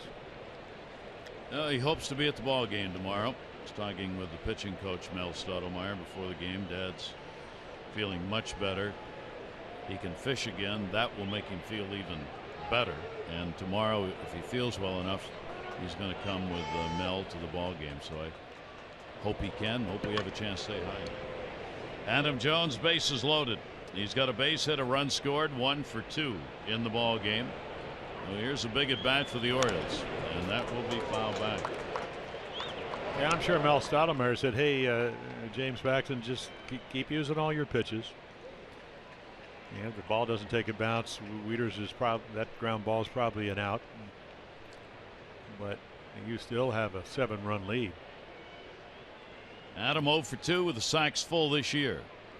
0-1 delivery to him, ground ball, third, foul, at a reach. Yeah, he comes back with a couple of breaking balls. So he gets ahead of him, 0-2. Orioles are going to cut into this lead here in the 5th inning. The infield is back with 1 away. Looking for a ground ball double play here to get out of the inning. Wieters reached on an error. Reimold a base hit. Rickard a base hit. Jones will take the 99-mile-an-hour pitch. Well, again, Mike Blowers, former major league player, does their TV, said you'll probably see 100. Well, we haven't seen 100. We did see 99. And again, it was easy. 1-2 delivery on the way inside at the back foot at 99. 2-ball, 2-strike count. Paxton averaging per 9 innings 10.5 strikeouts. Has 1 in this game. 2-2 pitch on the way to Adam and a ground ball to Cano. Pretty slow. There's 1. Can't get it out of the glove. O'Malley had a chance at 2, but triple clutched on that one. It'll be an RBI for Adam in an 8-2 game. Yeah, Cano does come. I mean, there's not a lot of hurry. I mean, again, and then you're right about O'Malley. I'm not sure when the ball's away that you're going to be able to double up Adam Jones, because he's coming out of the box. It's not like he got jammed. Would have liked to have done more, but he does get an RBI, and the Orioles get a run. So that'll make it an 8-2 ball game for Adam. That's number 51 in the RBI department. Now with 2 down, runners at first and third. Here's Jonathan Schoop, 0 for 2. Jonathan, a Baltimore chop to third, going to go for the forced. Cano's there, and they get it. So the Orioles will pick up a run on 2 hits. There was an error charged, and the Orioles will leave a couple on base.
Highlights: the Orioles down 8-2. Could be worse. Look at that play. The ball comes up, didn't deter Chris Davis, and then another hot shot again down in the corner, snared in the webbing of the first baseman's glove.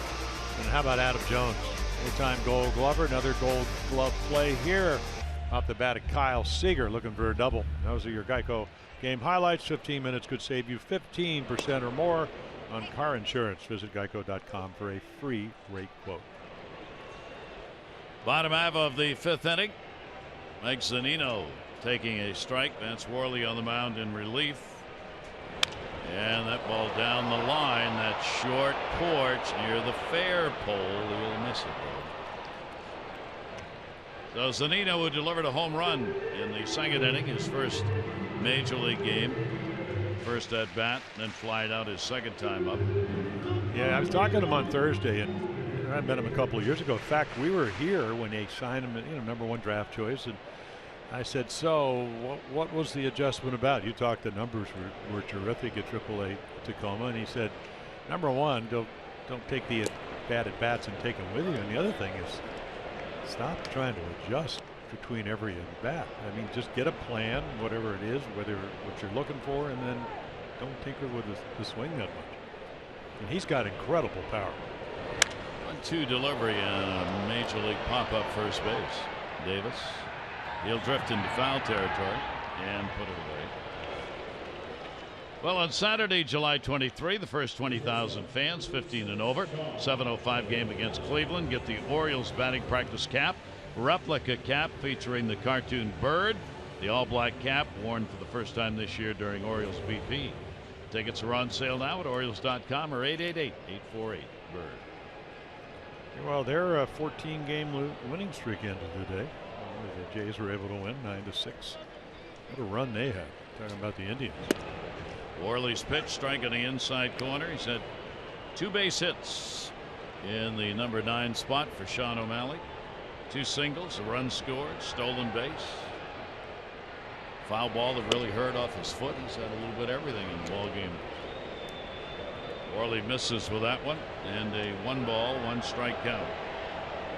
Orioles have been able to pick up an RBI from Adam Jones on the fielder's choice. RBI base hit by Chris Davis. Their 2 runs. 3 home runs hit by Seattle. Cruz is 21st for 3. Zunino is 1st for 2. Smith is 9th for 3. This is the one that didn't feel good on O'Malley's at bat. A little breaking ball right down on the top of the foot. Hits the laces. Already stolen a base before that. And cutter that Worley's trying to hit. The thing about Vance Worley, does know how to pitch. It doesn't matter if he starts, relieves. Give him the ball. Had to go on the DL, not because of arm injury, because of a groin problem. Worley's 3-2 delivery in Milwaukee. Second walk surrendered, and it's a leadoff walk. 1-out walk, rather. Now for the Orioles at home, big numbers, of course, 31 and 13, 16 and 19 on the road. What's the difference? Well, the batting average, and there's the big one. Yeah. Well, just think about last year when they went 34 and 50 on the road. Of course, they didn't. 81 and 81 team. They only scored 3.7 runs on the road. So it has to straighten out, and if it doesn't, better keep winning at home. That's all I got to say. The amazing thing is, I would think, as a former pitcher, looking at Camden Yard, it's harder to pitch there. I mean, short porches, I don't know of any. Slow roller, Davis only plays at first. I mean, is there a smaller ballpark? I mean, every ballpark in the American League East plays small, with the exception of Tampa. But to have an ERA of under 4 runs a game is pretty good. Why it's so high on the road, beyond me. Just because they get the bat last? Yeah, I have no idea. He's got Coolbaugh on the right, Buck Showalter, the skipper on the left. Runner down at second base. There are 2 away. O'Malley with good speed at second. And Smith gets a chance to do more damage.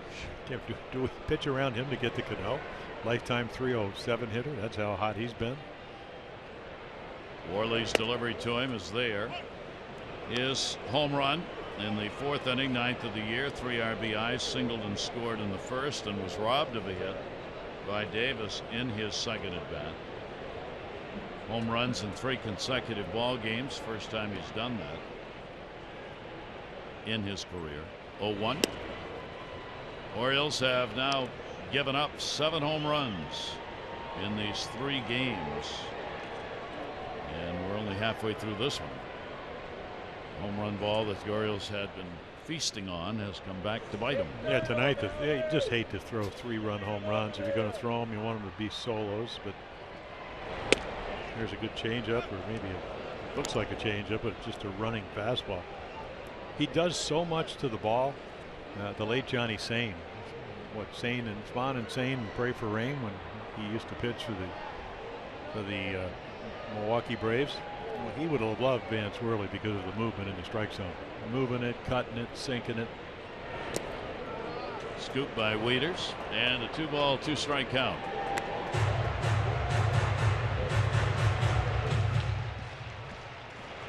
Walk to O'Malley. He's out there at second base. With 2 down, off on contact, of course.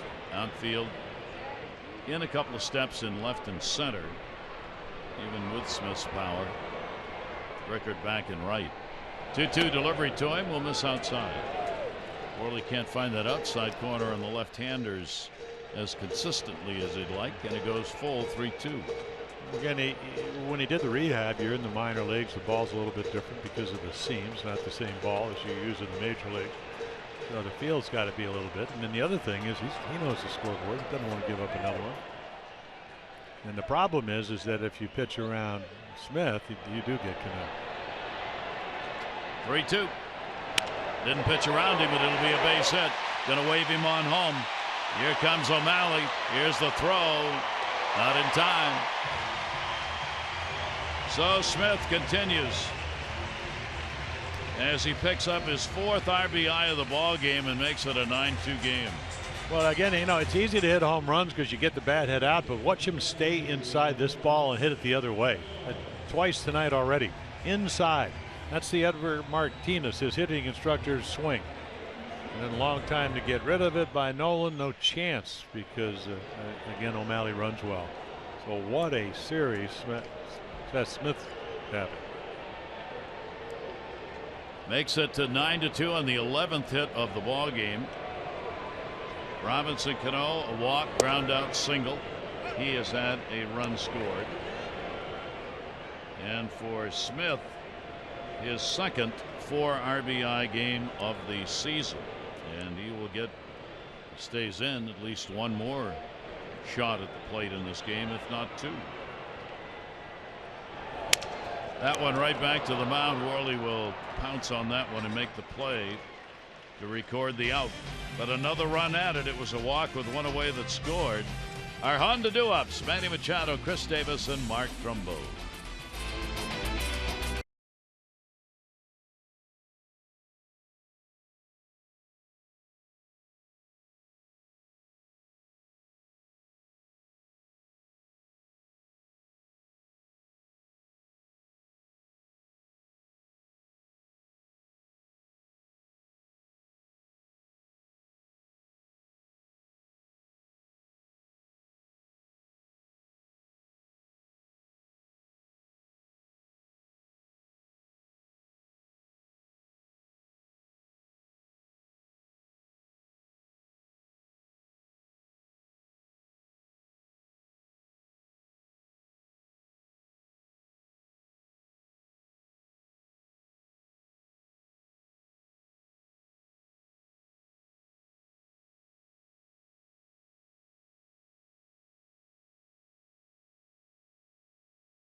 In Major League history, in 1963, one of the great pitching matchups of all time, Willie Mays would homer in the bottom of the 16th. Juan Marichal and Warren Spahn threw 15 scoreless innings as starters in that game. And in 1975 with the Orioles, Don Baylor, he homered in his first 3 times up at a 13-5 win over Detroit, tying a Major League record with 4 straight home runs in a 2-game period. Both on this date. Well, are you going to give us the rest of the story? What's the rest of the story? Willie Mays hit a home run off of Spahn in the 16th inning. We had that right there. Yeah. Oh, did it down the bottom? And a swing and a miss. Should have pitched him around him. Yeah. Well, it's funny. We're in San Francisco, and the late Mike Flanagan, when he was the general manager, he was a Giant fan. I never knew that growing up in New Hampshire. So I said, hey, we're going to dinner, and Juan Marichal is going to join us. And Juan tells the story. 227 pitches. About the 12th inning, I don't remember who the manager was, but he said, hey, you're young. That'll go to left center field. Martin getting over, and Manny Machado is retired. Yeah, pretty easily, but he goes, hey, you're only, 23 or 24. I think maybe that's enough. And Juan said, I'm not leaving until the 40-year-old guy, Spahn, leaves. And they went to Spahn, and he said, I'm not leaving until the 23-year-old guy. So they ended up pitching 16 innings. Yep. And what Juan said was 227 pitches, and was the only time he got an extra day. They gave him an extra day. He was pitching every 4th day. So we backed him off a day. That must have been something. An unbelievable. Talk about records not to be equal. That performance by those two, you can't even imagine anybody will even come close to that. Those performances. 0-1 delivery on the way to Davis. Chris over the top. And a 2-strike count. Paxton looking for his 2nd win in his 7th start. Holding the Orioles to 2 runs on 6 hits so far. Chris Davis, an RBI base hit, and he has grounded out. Chris has had 3 hits now in this series, 3 for 10, a couple of RBIs and a home run. 1 ball, 2-strike delivery by the lefty. Just missed. 9 home runs in June, and batting average, about 285. Using left field means he's seeing the ball better. Waiting for the ball to maybe travel a little bit longer, because he does have tremendous power. That's the home run he hit the other night, left center.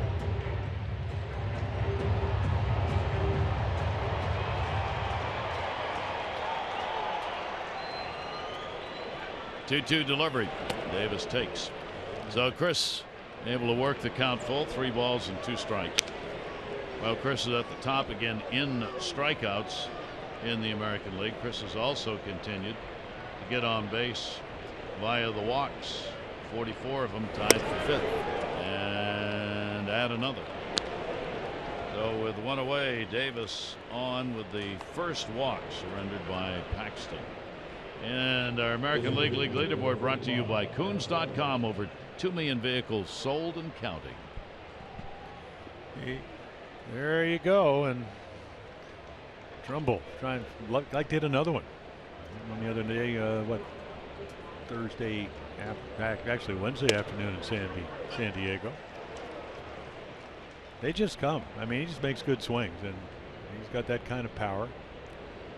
You saw Nelson Cruz with a 3-run home run, the 21st. He's got Nelson Cruz power. They don't look like they swing hard. All just goes a long way. It does. Paxton, 3 home runs surrendered on the year, and all hit by right-handers. He's been one of those reverse pitches Buck Showalter likes to talk about in his career. Right-handers hitting 229 off him. Lefties 320. 2 home runs by lefties, 14 by right-handers. Those are career numbers. 2 ball, 1 strike count. Runner on at first base, Chris Davis. Orioles keep trying to cut into the lead. Every time they score, Seattle comes back and scores another one. Count goes to 3-1.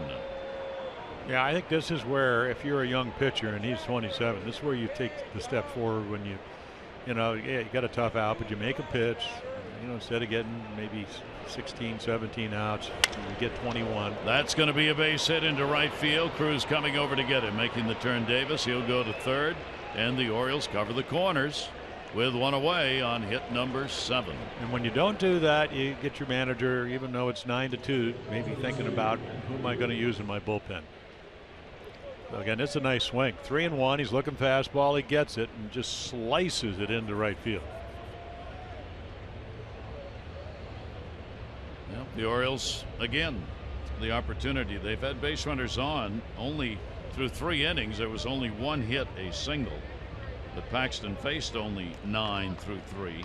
Since then, the Orioles been able to get some people on base. Matt Wieters reached on an error and scored his last time up. What, for the moment at least, is an unearned run in the 5th inning. A ball that took a hop on O'Malley, the shortstop. First and third, 0-1 delivery on the way. 0-2. And now you mentioned he's going to look to do what he really hadn't done a whole lot of tonight, which is strike people out. Well, that's when, you know, everybody can talk about strikeouts, but when you get runners in first and third and less than 2 outs, if you come up with a strikeout, it tells me you can pitch a little bit. But you can get one here. Close. 99, again, easy.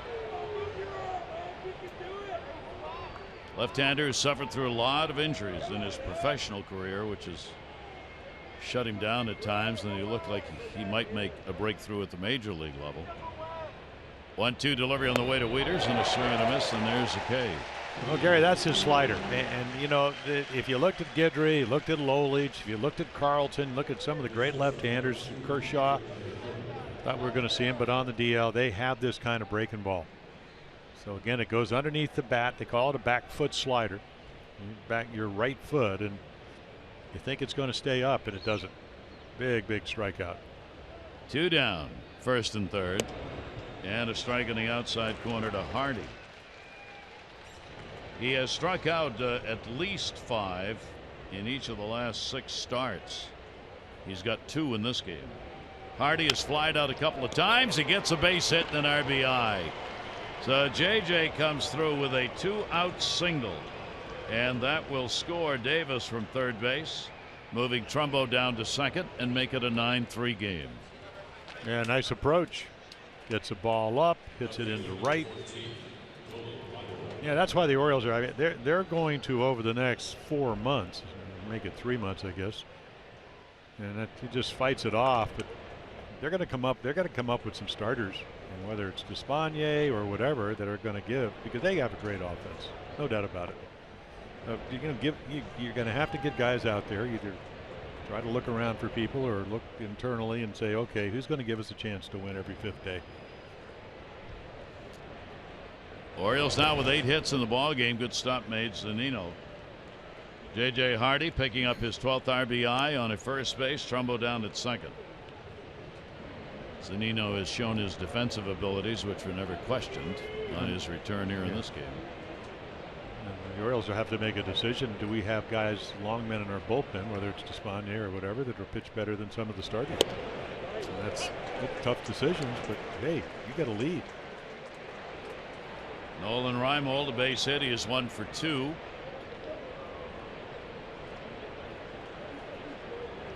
Red Sox are not going to gain ground on the Orioles today with their big loss. They're 4 out. If the Orioles can't come back in this ball game, Toronto could pick up a game and be 4.5 out. 2 on, 2 out.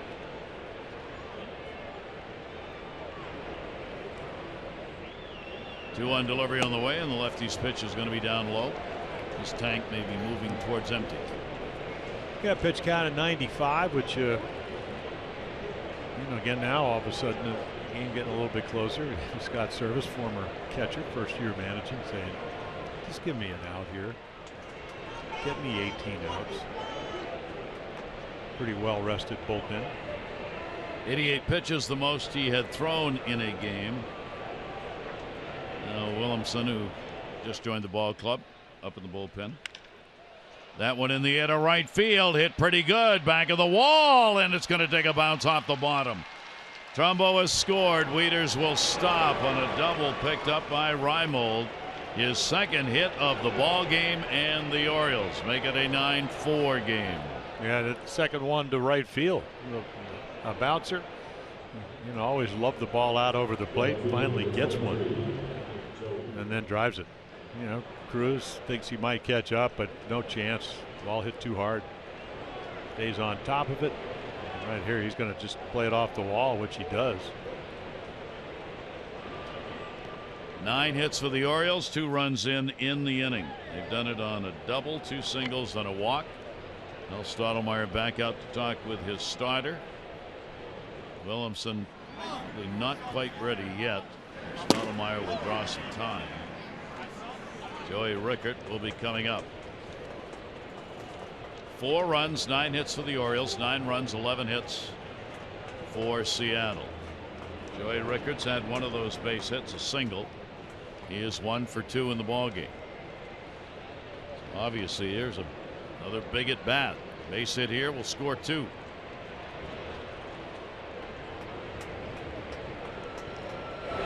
Rickert will take the pitch away for a ball.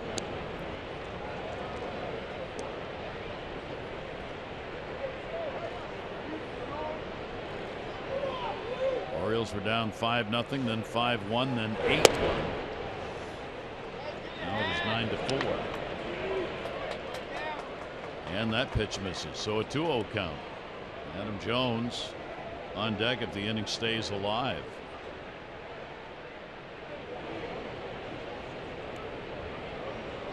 Paxton with a 2-0 delivery. Right straight back. Looking heater and got one.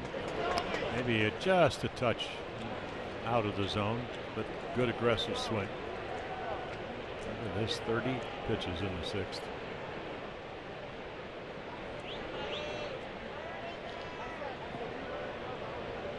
Two ball, 1 strike count.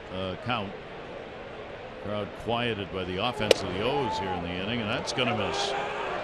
Though he falls behind. 3 ball, 1 strike count. Well, you've seen what really fueled the Orioles June, where they almost scored 7 runs a game, is they've had 3 hits to right field by right-handed hitters in this inning. That make it tough to pitch to those type of hitters, and there's a ball. They're loaded. Yeah. So the second walk surrendered by Paxton. He's run out of gas. Scott Service, the skipper, will make his way out and will go to the bullpen as the Orioles 2 runs in. Bases are loaded with a couple of outs for Adam Jones coming up, and the Orioles have made this a ball game and can make it a whole lot closer if Adam can come through. Well, that'll be it for Paxton. Williamson coming out of the bullpen.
A chance to win. Obviously, I think they would have liked him to pitch better, and you'd probably say the same thing. So again, does leave with a lead. not a bad strike to pitch ratio. And Wilhelmsen, who we saw in Texas, did not pitch well down there. Came in earlier in the year before and pitched pretty well, but 2-3 with a 10-point ERA. So they know him because he was traded last off season down to Texas for Leonys Martin, and you can see inflated numbers, good arm, experience, and they're hoping he will pitch better with the Mariners uniform on. So Wilhelmsen will face Adam Jones, and Adam for the second time with the bases loaded. He hit into a fielder's choice, got an RBI in the 5th inning when they were full again here in the 6th inning.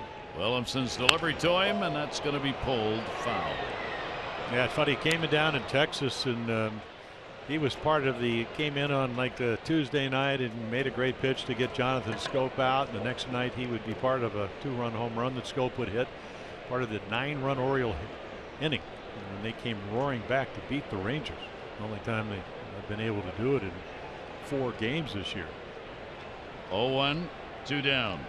Adam Jones 2 for 5 with a homer off this right-hander. Pitch will miss.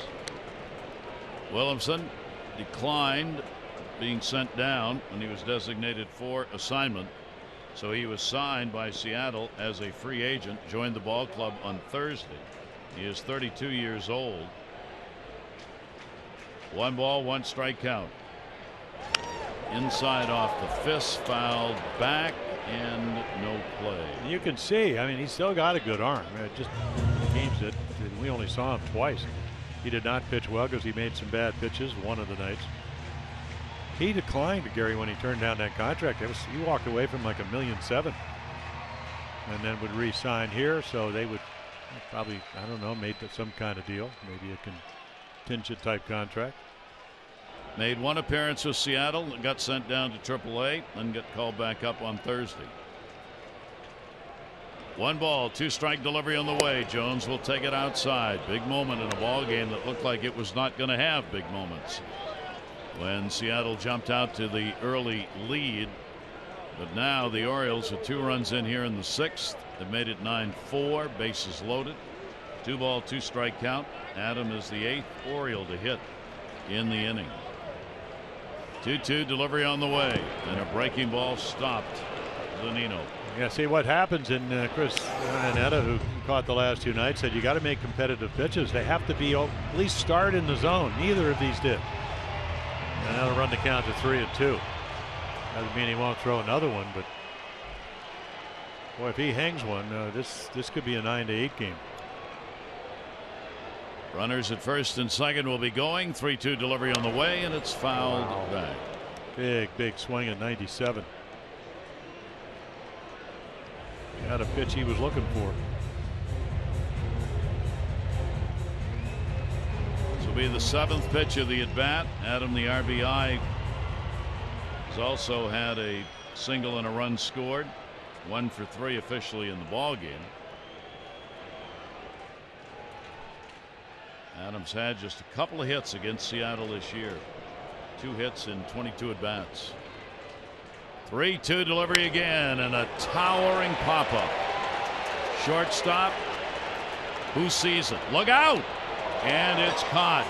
O'Malley looked like he was struggling to find it. Cano wasn't sure if he knew where it was.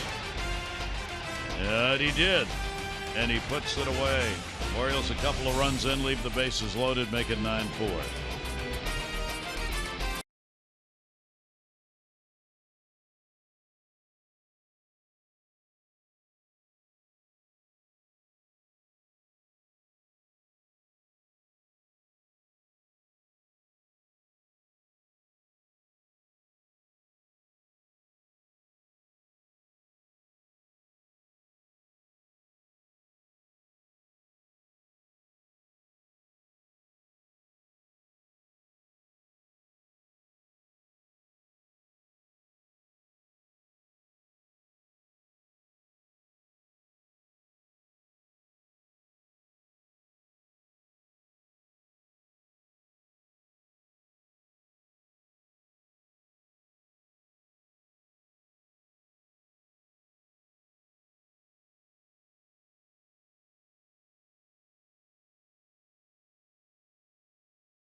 Join us again tomorrow as these two teams wrap up the 4-game set. The ball to Jimenez on the mound against Iwakuma. Our coverage on MASN 2, 3:30 O's Extra, presented by Jeep. Game coverage at 4. All the access you need right here on MASN. So there you go. Jimenez has won his last 2 starts. Iwakuma, pitched the no-hitter last year, not pitching as well as of late this year in 2016. But a winning record. So the Orioles back into it. I'll see if they can hold Seattle. Cruz, home run in the first inning, his 21st, 3 RBIs. He has struck out, hit into a fielder's choice. Orioles scored in the 4th. Seattle got 3 in the 4th. The Orioles scored in the 5th. Seattle got 1. The Orioles scored twice in the 6th. Now need a shutdown inning from Vance Worley. 1-1 delivery in the air, center. And Jones under it, and he's got it. Cruz is retired. On Monday, the Orioles will join all of Major League Baseball wearing the special patriotic themed jerseys and caps for the 4th. You can join in the celebration right now by going to Orioles.com. It's /auction and start bidding on those items. After the game on Monday, each jersey cap's going to be autographed. The proceeds benefit USO of Metropolitan Washington, Baltimore. That's Orioles.com/auction. Nathan Carnes, who had been a starter, now in the bullpen warming up. Pitch will be taken away. The Orioles know about him last year, pitching for Tampa Bay. Kyle Seager's had a double, 1 for 3, 5-game hit streak for Seager. And he will take Worley's delivery on the corner for a strike. Hitting at .268 on the year now. Worley came on in the 4th inning. Had to record all 3 outs there. Breaking ball taken, and a 2-ball 1-strike count. 9-11-1 for Seattle, 4-9-0 for the Orioles. Worley with a 2-1 delivery, fouled off. So Vance Worley up again with the Orioles, filling in again that spot of long reliever, which the Orioles have had to make a lot of use of. Yeah, I think that if he had not hurt the groin and had to be disabled for about 3 weeks, that he would have been a guy you might have contemplated moving into the starting role. Same with Despaigne, even though that's what he did down at AAA Norfolk. 2-ball 2-strike delivery on the way, reached and fouled.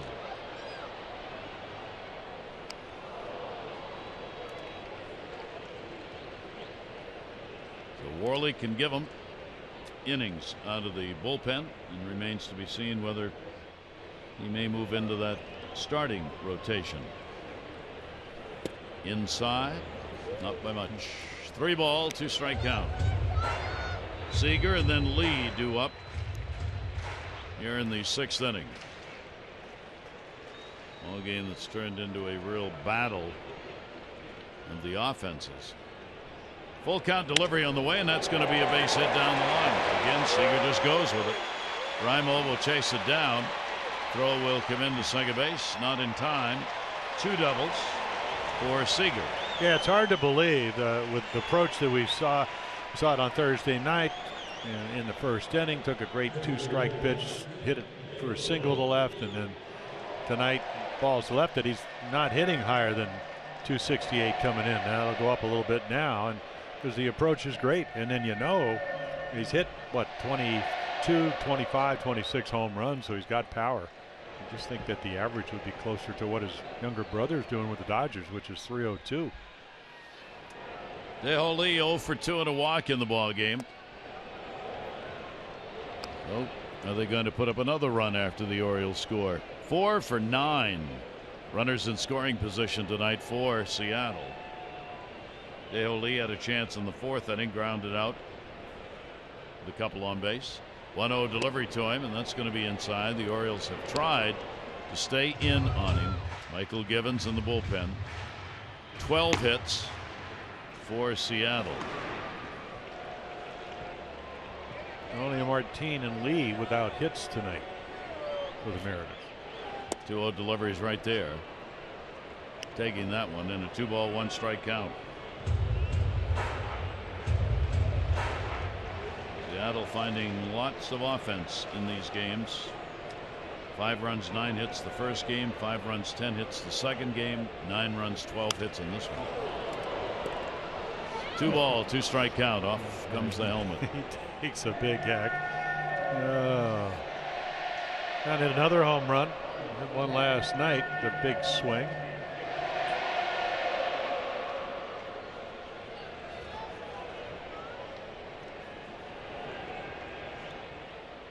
2-2 pitch on the way, and that's going to be a base hit. Got one up and in.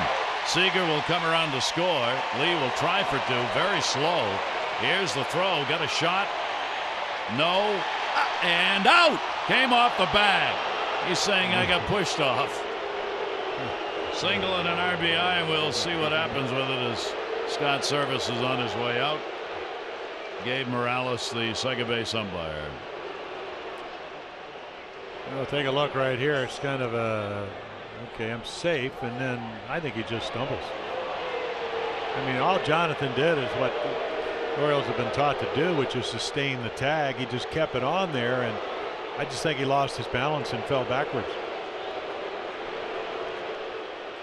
It's not like an NBA where you pushed him out of bounds.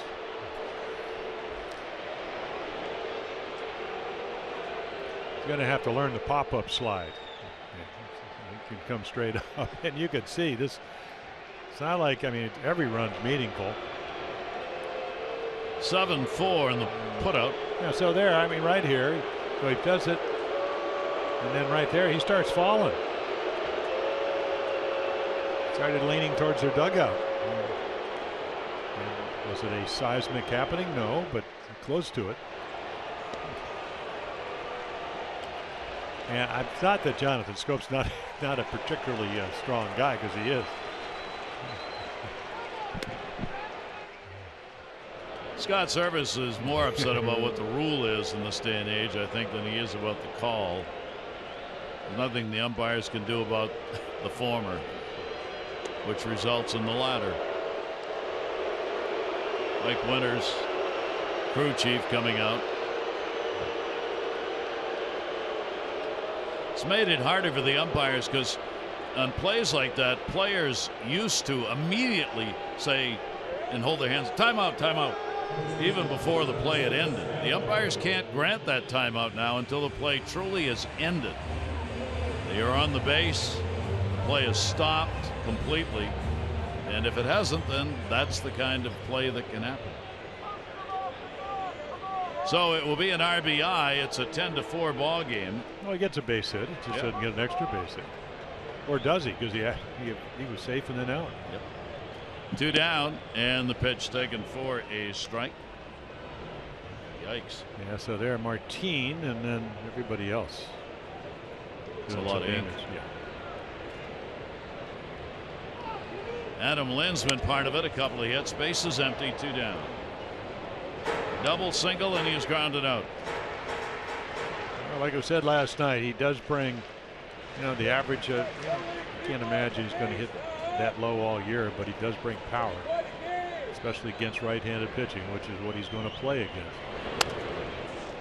So 3 consecutive innings in which the Orioles have scored and not been able to come back with a shutdown inning against Seattle.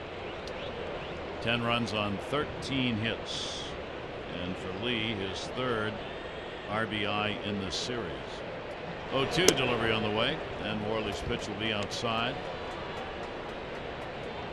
1 ball, 2-strike count. 29,362 on hand tonight. 29,362. And up high.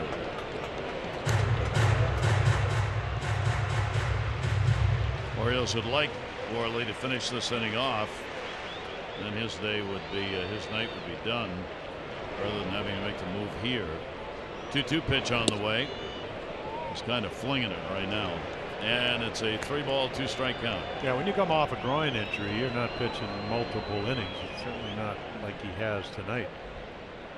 Great thing about him, he just give me the ball. He's going to pitch till he drops.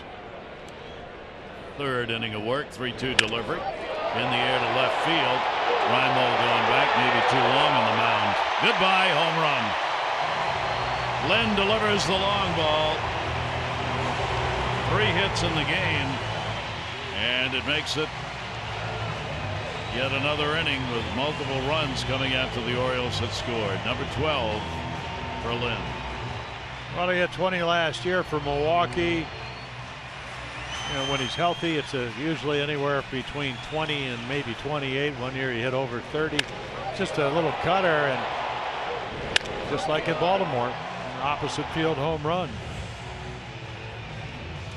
So Adam Lynn gets his second home run against the Orioles on the year, and they will have to go to the pen right here.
Presented by authority of the Orioles may not be reproduced or retransmitted in any form, and the accounts and descriptions of this game may not be disseminated without the express written consent of the Orioles. Gary Thorne and Jim Palmer as Seattle's answered back 11-4, and here's Givens. Yeah, Michael had to come in the last game down in San Diego to get the last out. So again, other than the left-handed numbers, he's pitched very well, but usually not in an 11-4 game. That ball hit in the air to left field, way back, and goodbye! Home run! Back-to-back on consecutive pitchers and consecutive pitchers.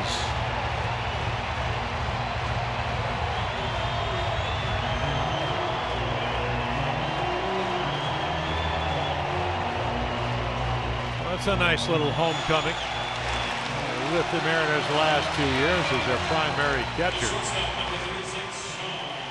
You send him out, and then he comes back, and wow. First pitch, you can see where the glove is. Ball runs across the plate, and he doesn't miss it. Very, very quick bat with tremendous power, as I mentioned earlier. You talk about answering an organization's questions. They sent him down to work on his hitting. He comes back, is 2 for 4 with 2 home runs. Zanino, Scope, nice play. Sean O'Malley with good speed is retired, but a 3-run 6th inning. Seattle gets them all back and more. 12-4.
Care First Blue Cross Blue Shield contributes $50 supporting Be More for Healthy Babies.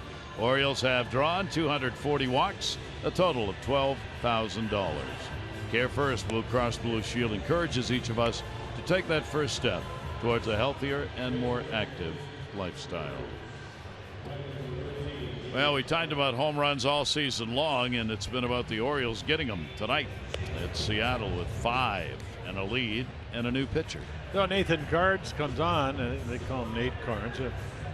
Anyway, you told the story. He started early, was actually 5-1, and then the pitch count just got him. He would never be able to pitch enough innings. They put him in the bullpen. He pitches one time, he comes in, he gets 6 outs, all via the strikeout against the Cardinals. And he'll just come in to get some work, get the outs with the Mariners with a 12-4 lead. For the Orioles, this is the second time this year the Orioles have surrendered 5 home runs in a ball game. Did it against Boston, did it against Toronto. Now they have done it here against Seattle. And for the Mariners, second time they have had a 5-homer game. They did it on May 31 against San Diego. Jonathan Schoop, 7th inning. He's going to get a base hit. That'll go down into the corner. Seth Smith cuts it off. Going to try for 2. Cano trying to deke him.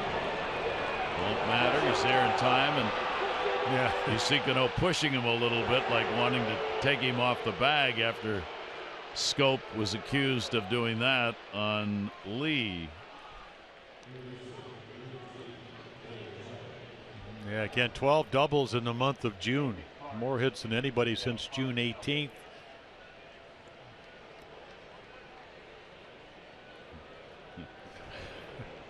Both of them couldn't help but smile. 10 hits for the Orioles. Manny Machado's had 2 of them. 2 for 3, 2 singles.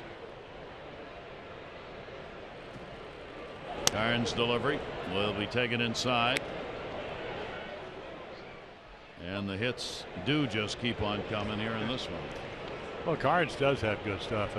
We saw him as a starter early last year, gave up 5 runs and then just slammed the door. Big breaking ball. Started out 5-0 as a starter this year.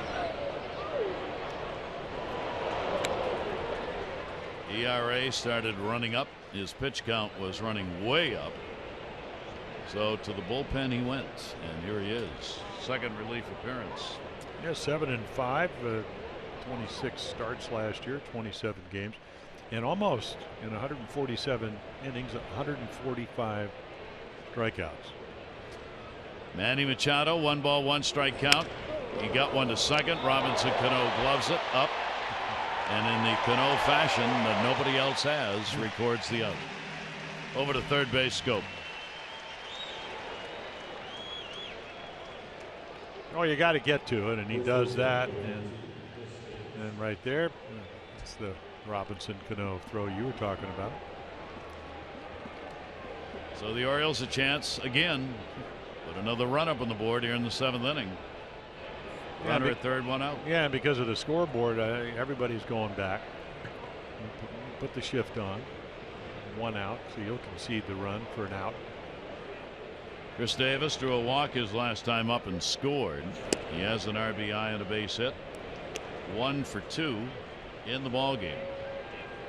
Williamson worked a third of an inning, 0s across. Vance Worley, 3 runs, 5 hits, 2 2/3.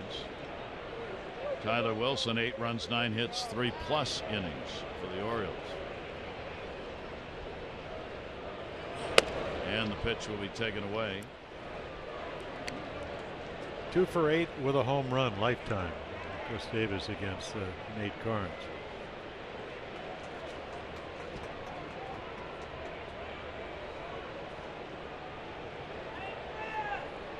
.2-0 delivery on the way, and that will be a strike.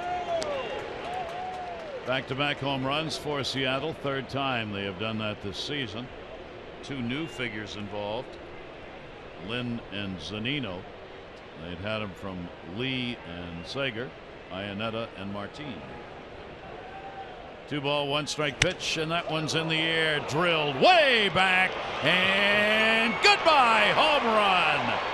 A 2 RBI shot for Chris Davis, and they just won't stop. These offenses pounding away at these pitchers. 12-6. Yeah, a lot of middle-itis tonight, boy, for both teams. And especially the Orioles early on, and then, I mean, that ball off the bat head again to the opposite field. So back-to-back night, not only home runs, both of them to left center. I mean, these are just no doubt about them. The minute the ball goes up, they're gone. So the Orioles make it a 12-6 ball game. 21 home runs for Chris on the year. Strike taken.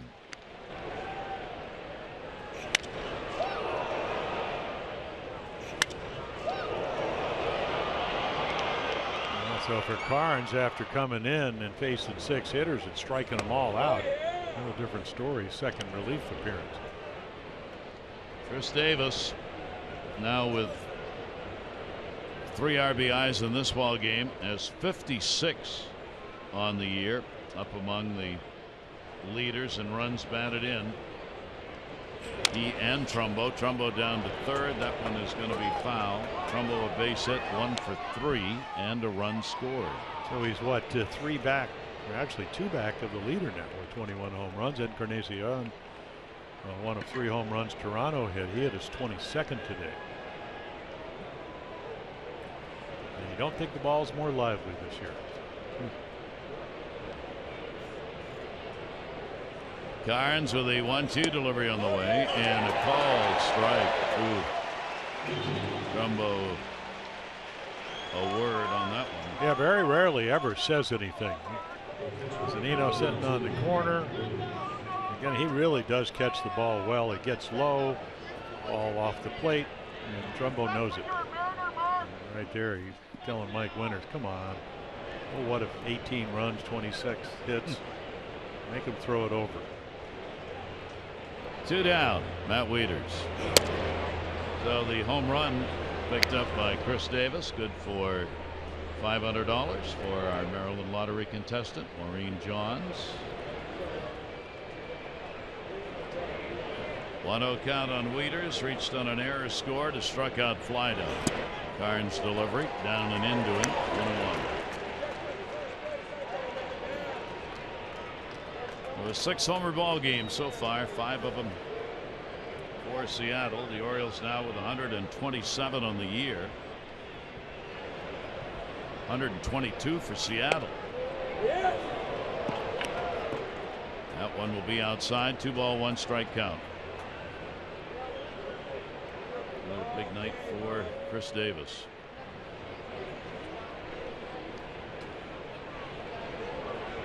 The 2-1 delivery on the way, and the strike taken. Yeah, Carnes, as we mentioned last year, he gets to start with Tampa, but he came through the minor leagues with the Nats. And they traded it for 3 players, mainly because they had enough pitching. And then he actually did a really nice job for Tampa. 2-2. And Matt on a wild cut, tagged out. So the Orioles pick up a couple of runs on 2 hits. No errors, nobody left. Chris Davis delivers his 21st of the year. 7th inning stretch time. It is a 12-6 Seattle lead.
Follow Orioles baseball live with MLB.com at Bat App. Stay tuned up to the moment. Live game highlights, StatCast news, and more. Ground ball foul. You can download it. MLB.com, the #1 app for your phone or tablet. Bottom half of the 7th inning. 12-15-1 Seattle. 6-11-0 for the Orioles. Martin, the leadoff batter, drew a walk, scored in the 4th inning. 0 for 3 officially, 2 for 12 in the 3-game set. Michael Givens on in relief, gave up a home run to Zunino and then got the final out on O'Malley in the last inning. Now let's see if he can shut down Seattle after the Orioles scored. 3 consecutive innings, bullpen unable to do that. Well, remember again, when Michael struggles, it's usually early in the count, like the Zeno home run. He just left the ball inside, and then against lefties. But didn't want to get behind him. Tried to throw a changeup. And that's a strike. It's a good time. You want to get guys out, but you can also use all your pitches. And ideally, when your team is not pitching well, you don't want to be having your setup guy pitching in these kind of games. Long foul ball. So a 3-ball, 2-strike count. The Orioles last night, it was Despaigne and Rowe working in relief. Had Bundy and Britton working in the first one. And here's a leadoff walk to Martin. Home runs just flying away here. You see in this series, Seattle's out homered the Orioles 9-3. And we've still got a game to go tomorrow and the rest of this one. Well, 5 tonight, and Seth Smith with already 3 in 3 games. First time, as we mentioned, he's ever done that.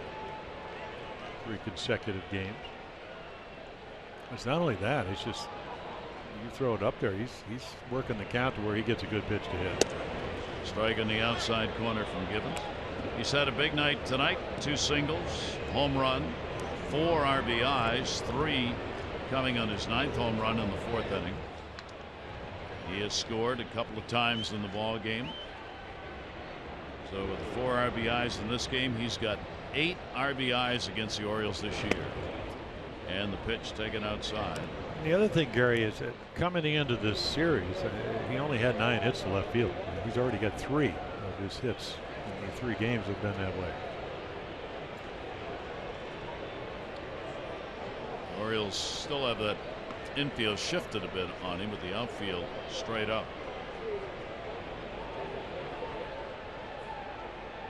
1 ball, 1 strike delivery on the outside corner again, where Givens is trying to work him, and he gets the call. 1-2.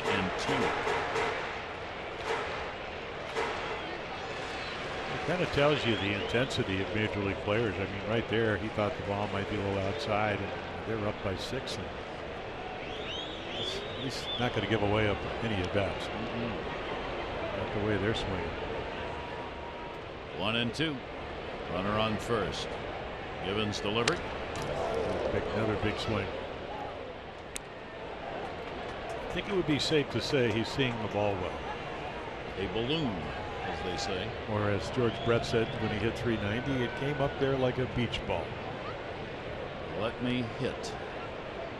Mariners looking for their 3rd win in a row.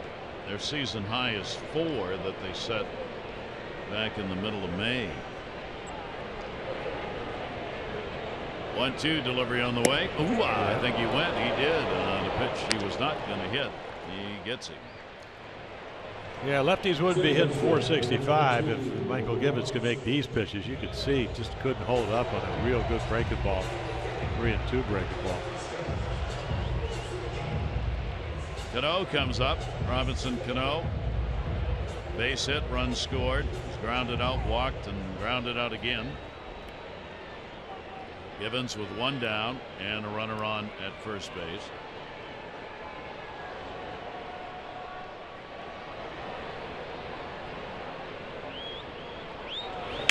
And a chopped to first base. Martin on at first, not a big lead. Cano at 302 on the year. Orioles certainly understand that number. And he'll ask for the timeout and get it at the plate.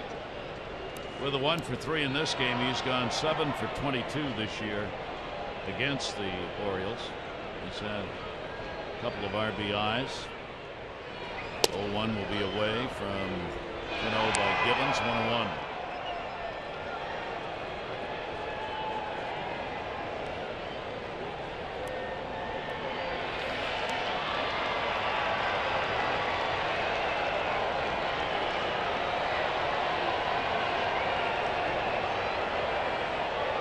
Pitch on the way, and that too is going to be outside. So Gibbons goes to 2 balls and 1 strike. Yeah, Cano, a lifetime 307 hitter, so everybody knows. I think 10-year deal, $240 million. He only hit 226 in April, but he had 8 home runs. And then the average came up in May, and he hit 7 home runs. Hit over 330 in June and 4 home runs. Good breaking ball right there. Fastball count.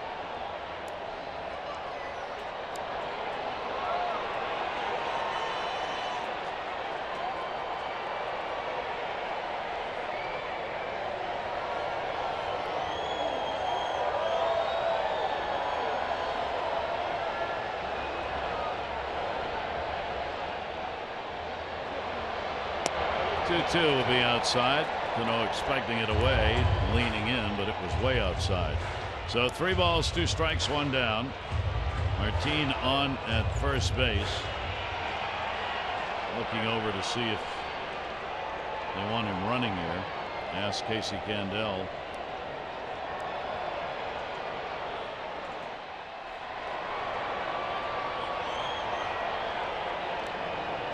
Easier to give the signs away. Casey Stengel used to do it from the dugout. Run on this pitch. Casey would holler out. 3-2 he was going, and it is fouled back.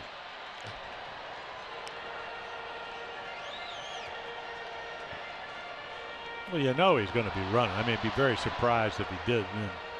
He's got service used to. I mean, again, the Orioles get 6 outs. You never know what's going to happen. All he has to do in this game. Yeah, if you're managing, I mean, look at all the great comebacks there's been in the last couple of weeks. Games you think you're going to win and you end up not. Runner going, 3-2. Center field. Adam Jones will come in.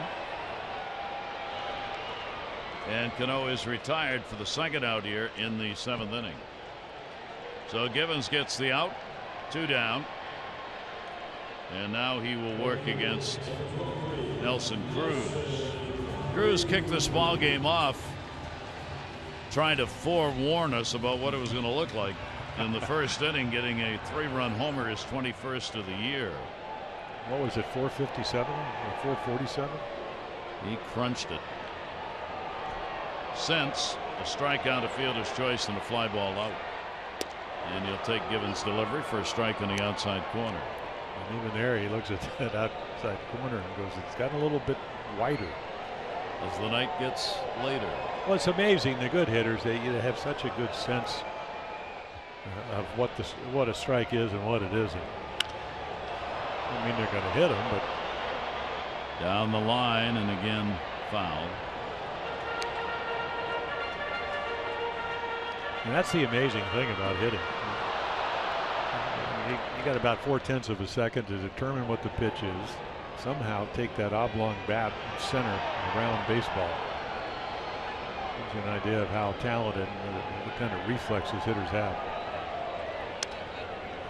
Came inside on him that time. Fouled it back. 0-2 count. So Gibbons trying to work his way through this inning.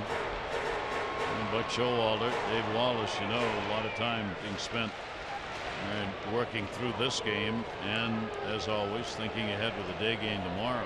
Well, the good news, if you're going to lose on the road, you only have to get 24 outs. If there is any good news about losing on the road. 0-2 delivery. That's going to be Jonathan Schoop with a fine play, and he will record the out. No runs, no hits, no errors, one left on base. We go to the 8th inning, 12-6 Seattle.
Here with the 8th inning coming upon him. There's Marte, who's come into the ball game for O'Malley at shortstop. He had started the first 2 games of this series. Good job by O'Malley. O'Malley had a couple of hits, a walk, 2 runs scored. Go ice down the top of his right foot. Yeah. So J.J. Hardy will lead it off in the 8th inning. Hardy a single RBI. 1 for 3 in the ball game. Hardy is this season picked up 1 hit, 10 at bats against Seattle. Carnes on in relief, a couple of runs, 2 hits in the 7th inning. That ball fouled away. James Paxton still a chance to win this ball game. Their starter, 4 runs, 3 earned, 9 hits over 5 2/3. And Tyler Wilson of the Orioles in the L column for the moment, 8 runs, 9 hits in 3+ innings. 0-2 delivery on the way, and Hardy will take it inside. 93. Saw Mike Montgomery last night, so he's getting loose again. Chaz Rowe. 1-2 pitch on the way. Hardy, right center. It was over, and we'll put it away. I think for we the actually might. Cruz. No, it isn't.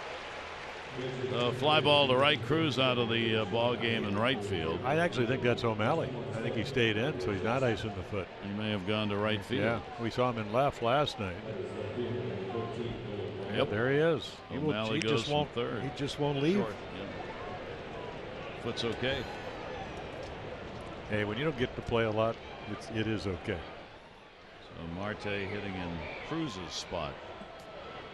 Nolan Reimold on a breaking ball in there for a strike. Reimold RBI on a double. He is singled and he is grounded out.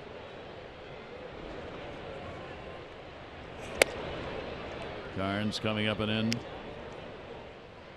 281 average for Nolan Reimold with a start in left field. 1 ball, 1 strike count. And a grounder to the middle. Marte, hello. Welcome to the game. Yeah, pretty agile, swift shortstop. Routine. Came up last year, hit over 280. Having a nice year for him. Adds speed to their lineup.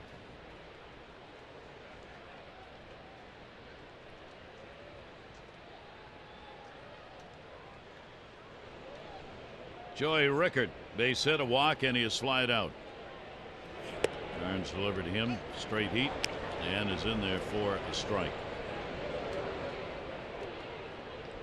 Eighth inning. Mariners trying to make it 3 consecutive W's over the Orioles. They already have a 4-1 lead on the season series. With the final game tomorrow, Scott Service's ball club trying to go 3 above 500. 0-1 pitch and a check swing will go to first. Glenn will play it, and a 1-2-3 inning. We go to the bottom half of the 8th. Seattle leading it by 6.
Running out of at-bats with a 12-6 Seattle lead here at Safeco Field, and Chaz Rose back for the O's.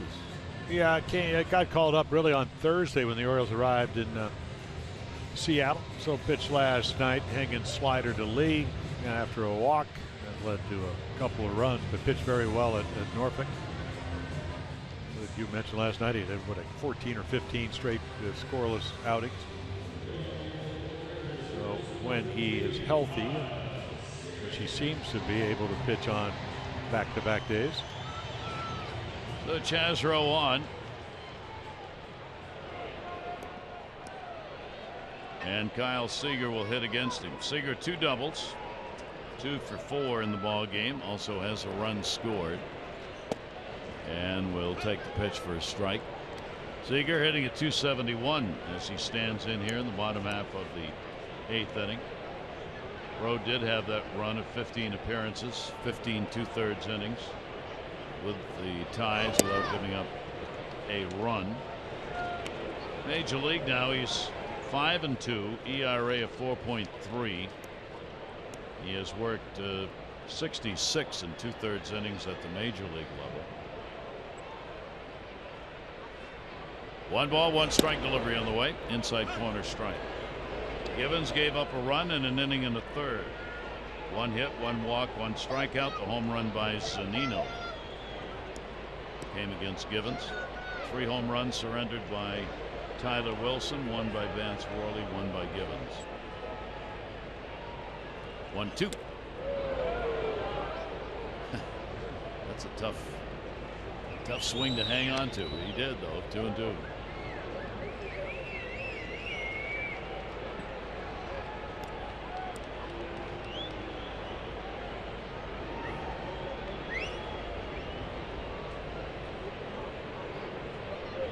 Rose delivery to him, and that's going to be fouled away.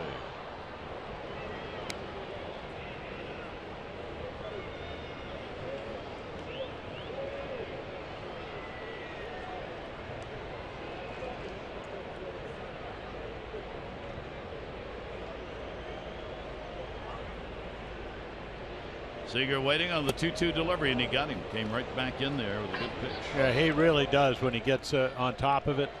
It was a hanging slider to Lee, but his best pitch is this pitch right here. I mean, late breaking slider.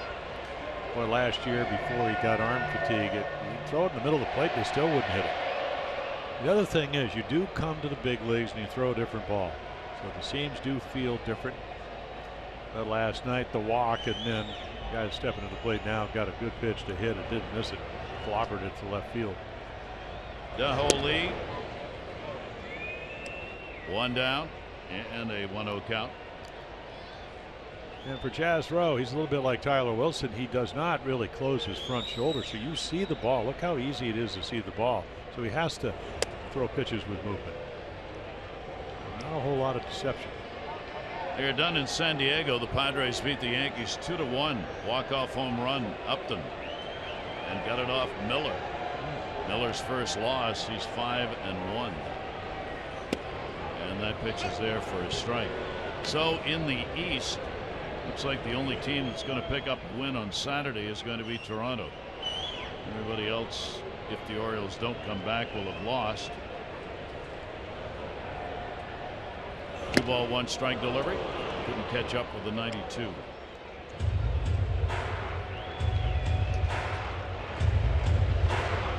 Red Sox will remain 4 games behind the Orioles. Toronto will be 4.5 behind. 2-2 pitch on the way. On top of it, the third base, Manny Machado. 2 down. Orioles will get one more chance at it. They'll have the top of the order due up. Jones, Scope, and Machado in the 9th inning.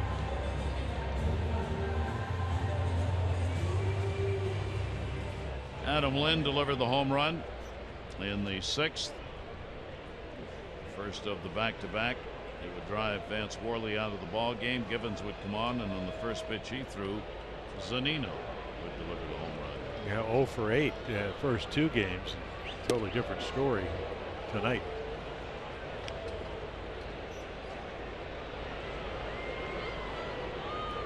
Dozen home runs on the year for him.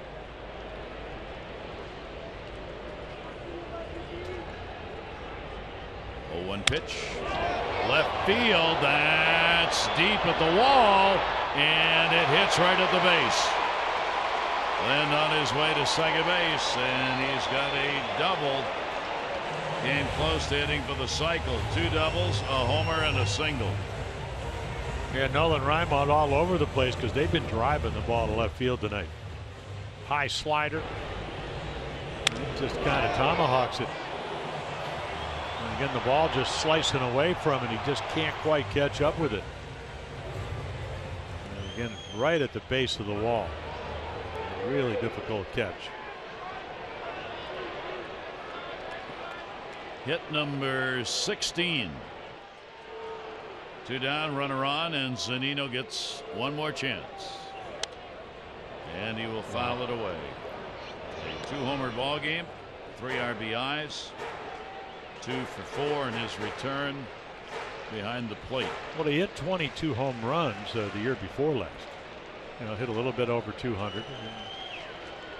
Well, when he makes contact, boy, he can hit it hard. He had a home run off Darren O'Day here, and that's hard to do, righty versus righty, submariner. That it looked like it was going to break the scoreboard down the left field line a couple of years ago.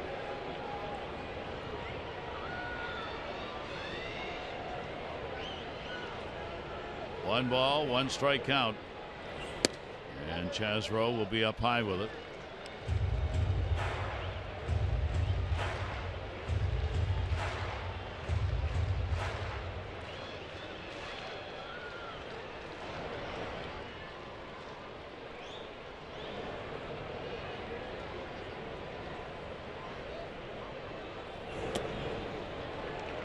So he falls behind 3-1 on Zunino.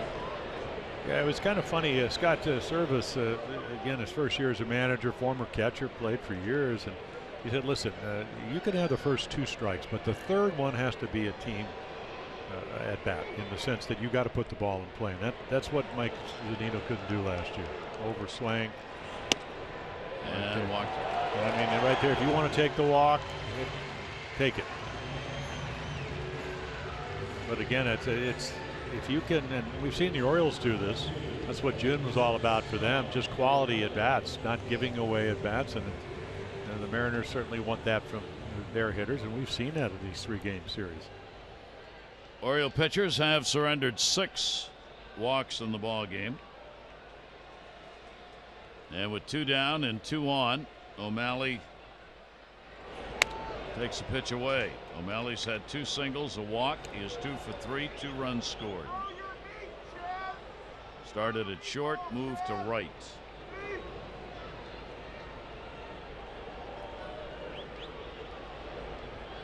One 0 delivery by Rowe, and that's even further. Yeah, just flying open, and again, the front shoulder doesn't get closed. You're going left, and home plate's over to your right. It's just a tough angle. Tough to stay behind your pitches and really get the location and movement on them. Mariners are 1 hit shy of their season high 17.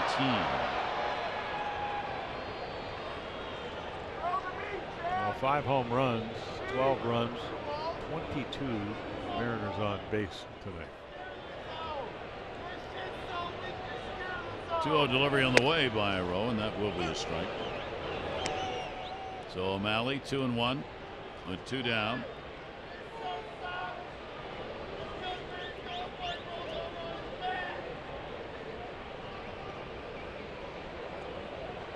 Cool air of Seattle settling into the ballpark, and off the end of the bat and foul.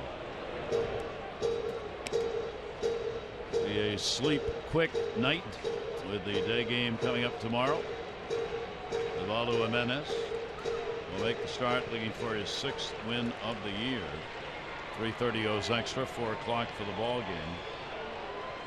The Orioles may be looking at a potential 4-game sweep against him. Did he go? Nope. Tag put on just in case. And Malinsky said he did not go around. So 3-2, 2 down. Runners will be going. Lind at second base. Zunino at first.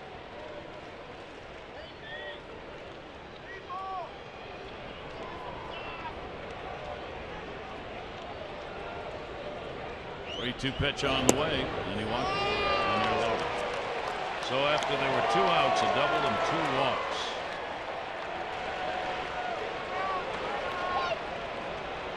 And that will bring Dave Wallace to the mound. On the phone with the bullpen, he does not want to have to use again. Now he's pointing at his arm like he's got a problem. Well, you hope that's not the case. He did have some shoulder fatigue, as we mentioned last year, and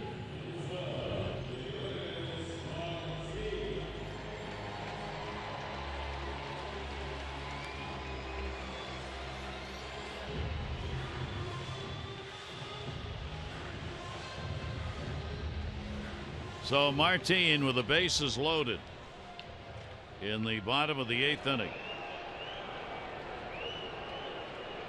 Couple of walks, runs scored, and fouls that one off Wieters. Caleb Joseph should be back in the lineup tomorrow for the Orioles. Wieters has got 3 in a row, and this has been a long one in terms of time and play for him. He's had a lot of blocked balls.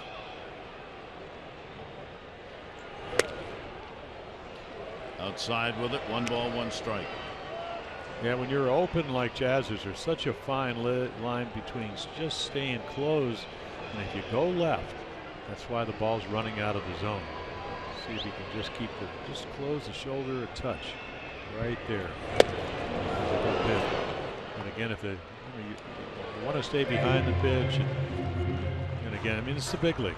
It's not AAA. So right there, he just hesitates enough to kind of get loaded and be in the right direction. Your front shoulder is your steering wheel. And, you go off the road sometimes if it gets out of control. Bases loaded, 2 down. 1-2 delivery on the way, and he will get the strikeout. So Rowe ends it here with 3 are left on. The Orioles top of the order. Coming up, we go to the 9th inning.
brought to you by Southwest. Transparency, low fares, nothing to hide.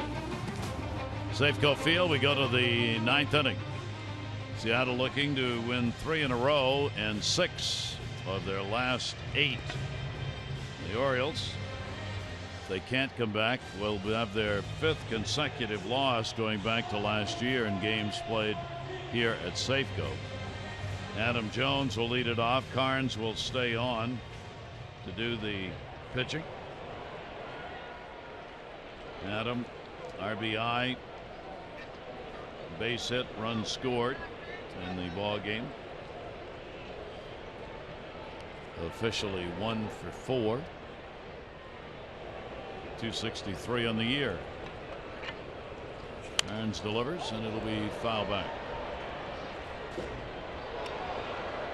Well, an opportunity for you to go to MASNsports.com/CareFirst. Vote for tonight's Care First Fearless Player of the Game. Live fearless with a name trusted for over 75 years. Care First, Blue Cross Blue Shield. 0-1 pitch, and that is there for a strike. Yeah, we get a lot of notes. Just Gary, I got a note that one of the ladies here, Paul and Shirley Sachs, 97 and 93. From Baltimore, now live up here in Oregon. Came to the game with 4 generations of families tonight. I wonder if they stayed. A little bit tired here. 97. Still here? Holy moly. Hotel 6. This game, they aged 2 years each. 0-2 count on Adam. That's wonderful. How about 4 generations? Really nice. Yeah. 4th of July family reunion, it sounds like. 0-2 delivery on the way, and nope. Well, the Orioles tonight surrendering 16 hits.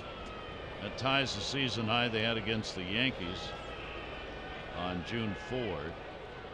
12 runs allowed, 1 shy of the 13 Toronto got against them on June 17. And they have walked 7 in the ball game, 1 shy of the season high of 8, which was on June 11 against Toronto. Yeah, Kane started this road trip at 14 and 17. And you figure bigger parks, maybe the pitching would be a little bit better. Down to short. Marte's got an almost impossible play, and he makes it. What an arm! That's why he's playing shortstop. I mean, he makes it. He's applauding himself. Why not? Look how easily he makes this. He just gets to it, quick release, and I mean, it's on the way and right to Adam Lind. And Adam Jones is running the ball out hard, so they put him in last inning. Again, look at this range. Lind over there was waiting to make some tremendous stretch. Instead, he just put the glove up. Marte put it in. Oh, what a throw. Here's Jonathan Scope. Breaking ball by Carnes is in there. A double, a run scored. 1 for 4 in the ball game, 3 for 11 in the series. So game 5 of a 9-game West Coast. There's a Baltimore chop, literally. That should be a base hit. And it is. That's for the Carnes. Just in case they're still here. Way up there. Kyle Seager's going, well, I've never seen a ball hit off the turf here that high. So the Orioles pick up a base hit here in the 9th inning with 1 down. Machado's had 2 base hits, 2 singles, 2 for 4, 4 for 12 in the series.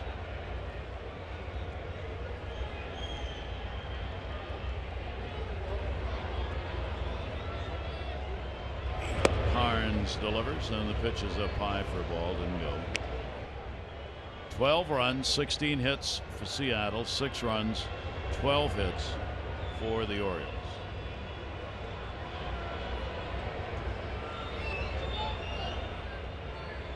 Five home runs Seattle, 1 for the O's. Back, Martin. Yeah, he just heads for the fence because that's where most of them are gone, and then turns around and finds it. Big swing. He just missed that home run. 2 down. So 5 games in the Orioles pitching staff I mentioned started to talk about before the Baltimore chop. The bigger ballparks, but 35 runs, not what they had in mind. Come out here, make some pitches, maybe have some games where you give up 3, 4, even 5 runs, but 7 a game is not where you want to be. 2 down, 9th inning. Chris Davis, 21st home run. Carnes delivers away. Couple of hits in the ball game tonight. 2 for 3 and a walk. 2 runs scored for Chris.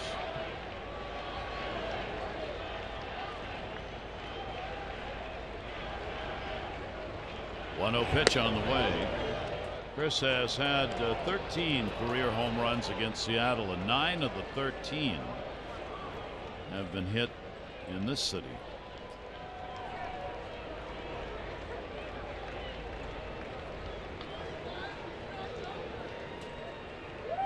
Two-0 delivery, runner at first base. Carnes up high with it. And the count will go to 3-0. The other problems Carnes was having as a starter, throwing a ton of pitches and getting behind hitters, putting runners on base. 3-0 delivery, aims that one in there and gets it for a strike. Yeah, nibbling. Boy, you hate to have guys with good stuff, but he does have good stuff. I mean, we saw him when he was with Tampa. Yeah, he'd give up some runs early, but he's got a power curve ball and a change up and pretty good velocity. But if you don't want to throw him over, it's hard to start somebody like that. Oh, towering fly ball to center again. Martin is there, and this ball game is over.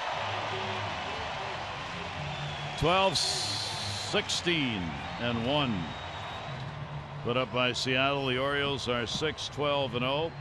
Seattle's won the first 3 games of this 4-game set. This one took 4 hours and 15 minutes.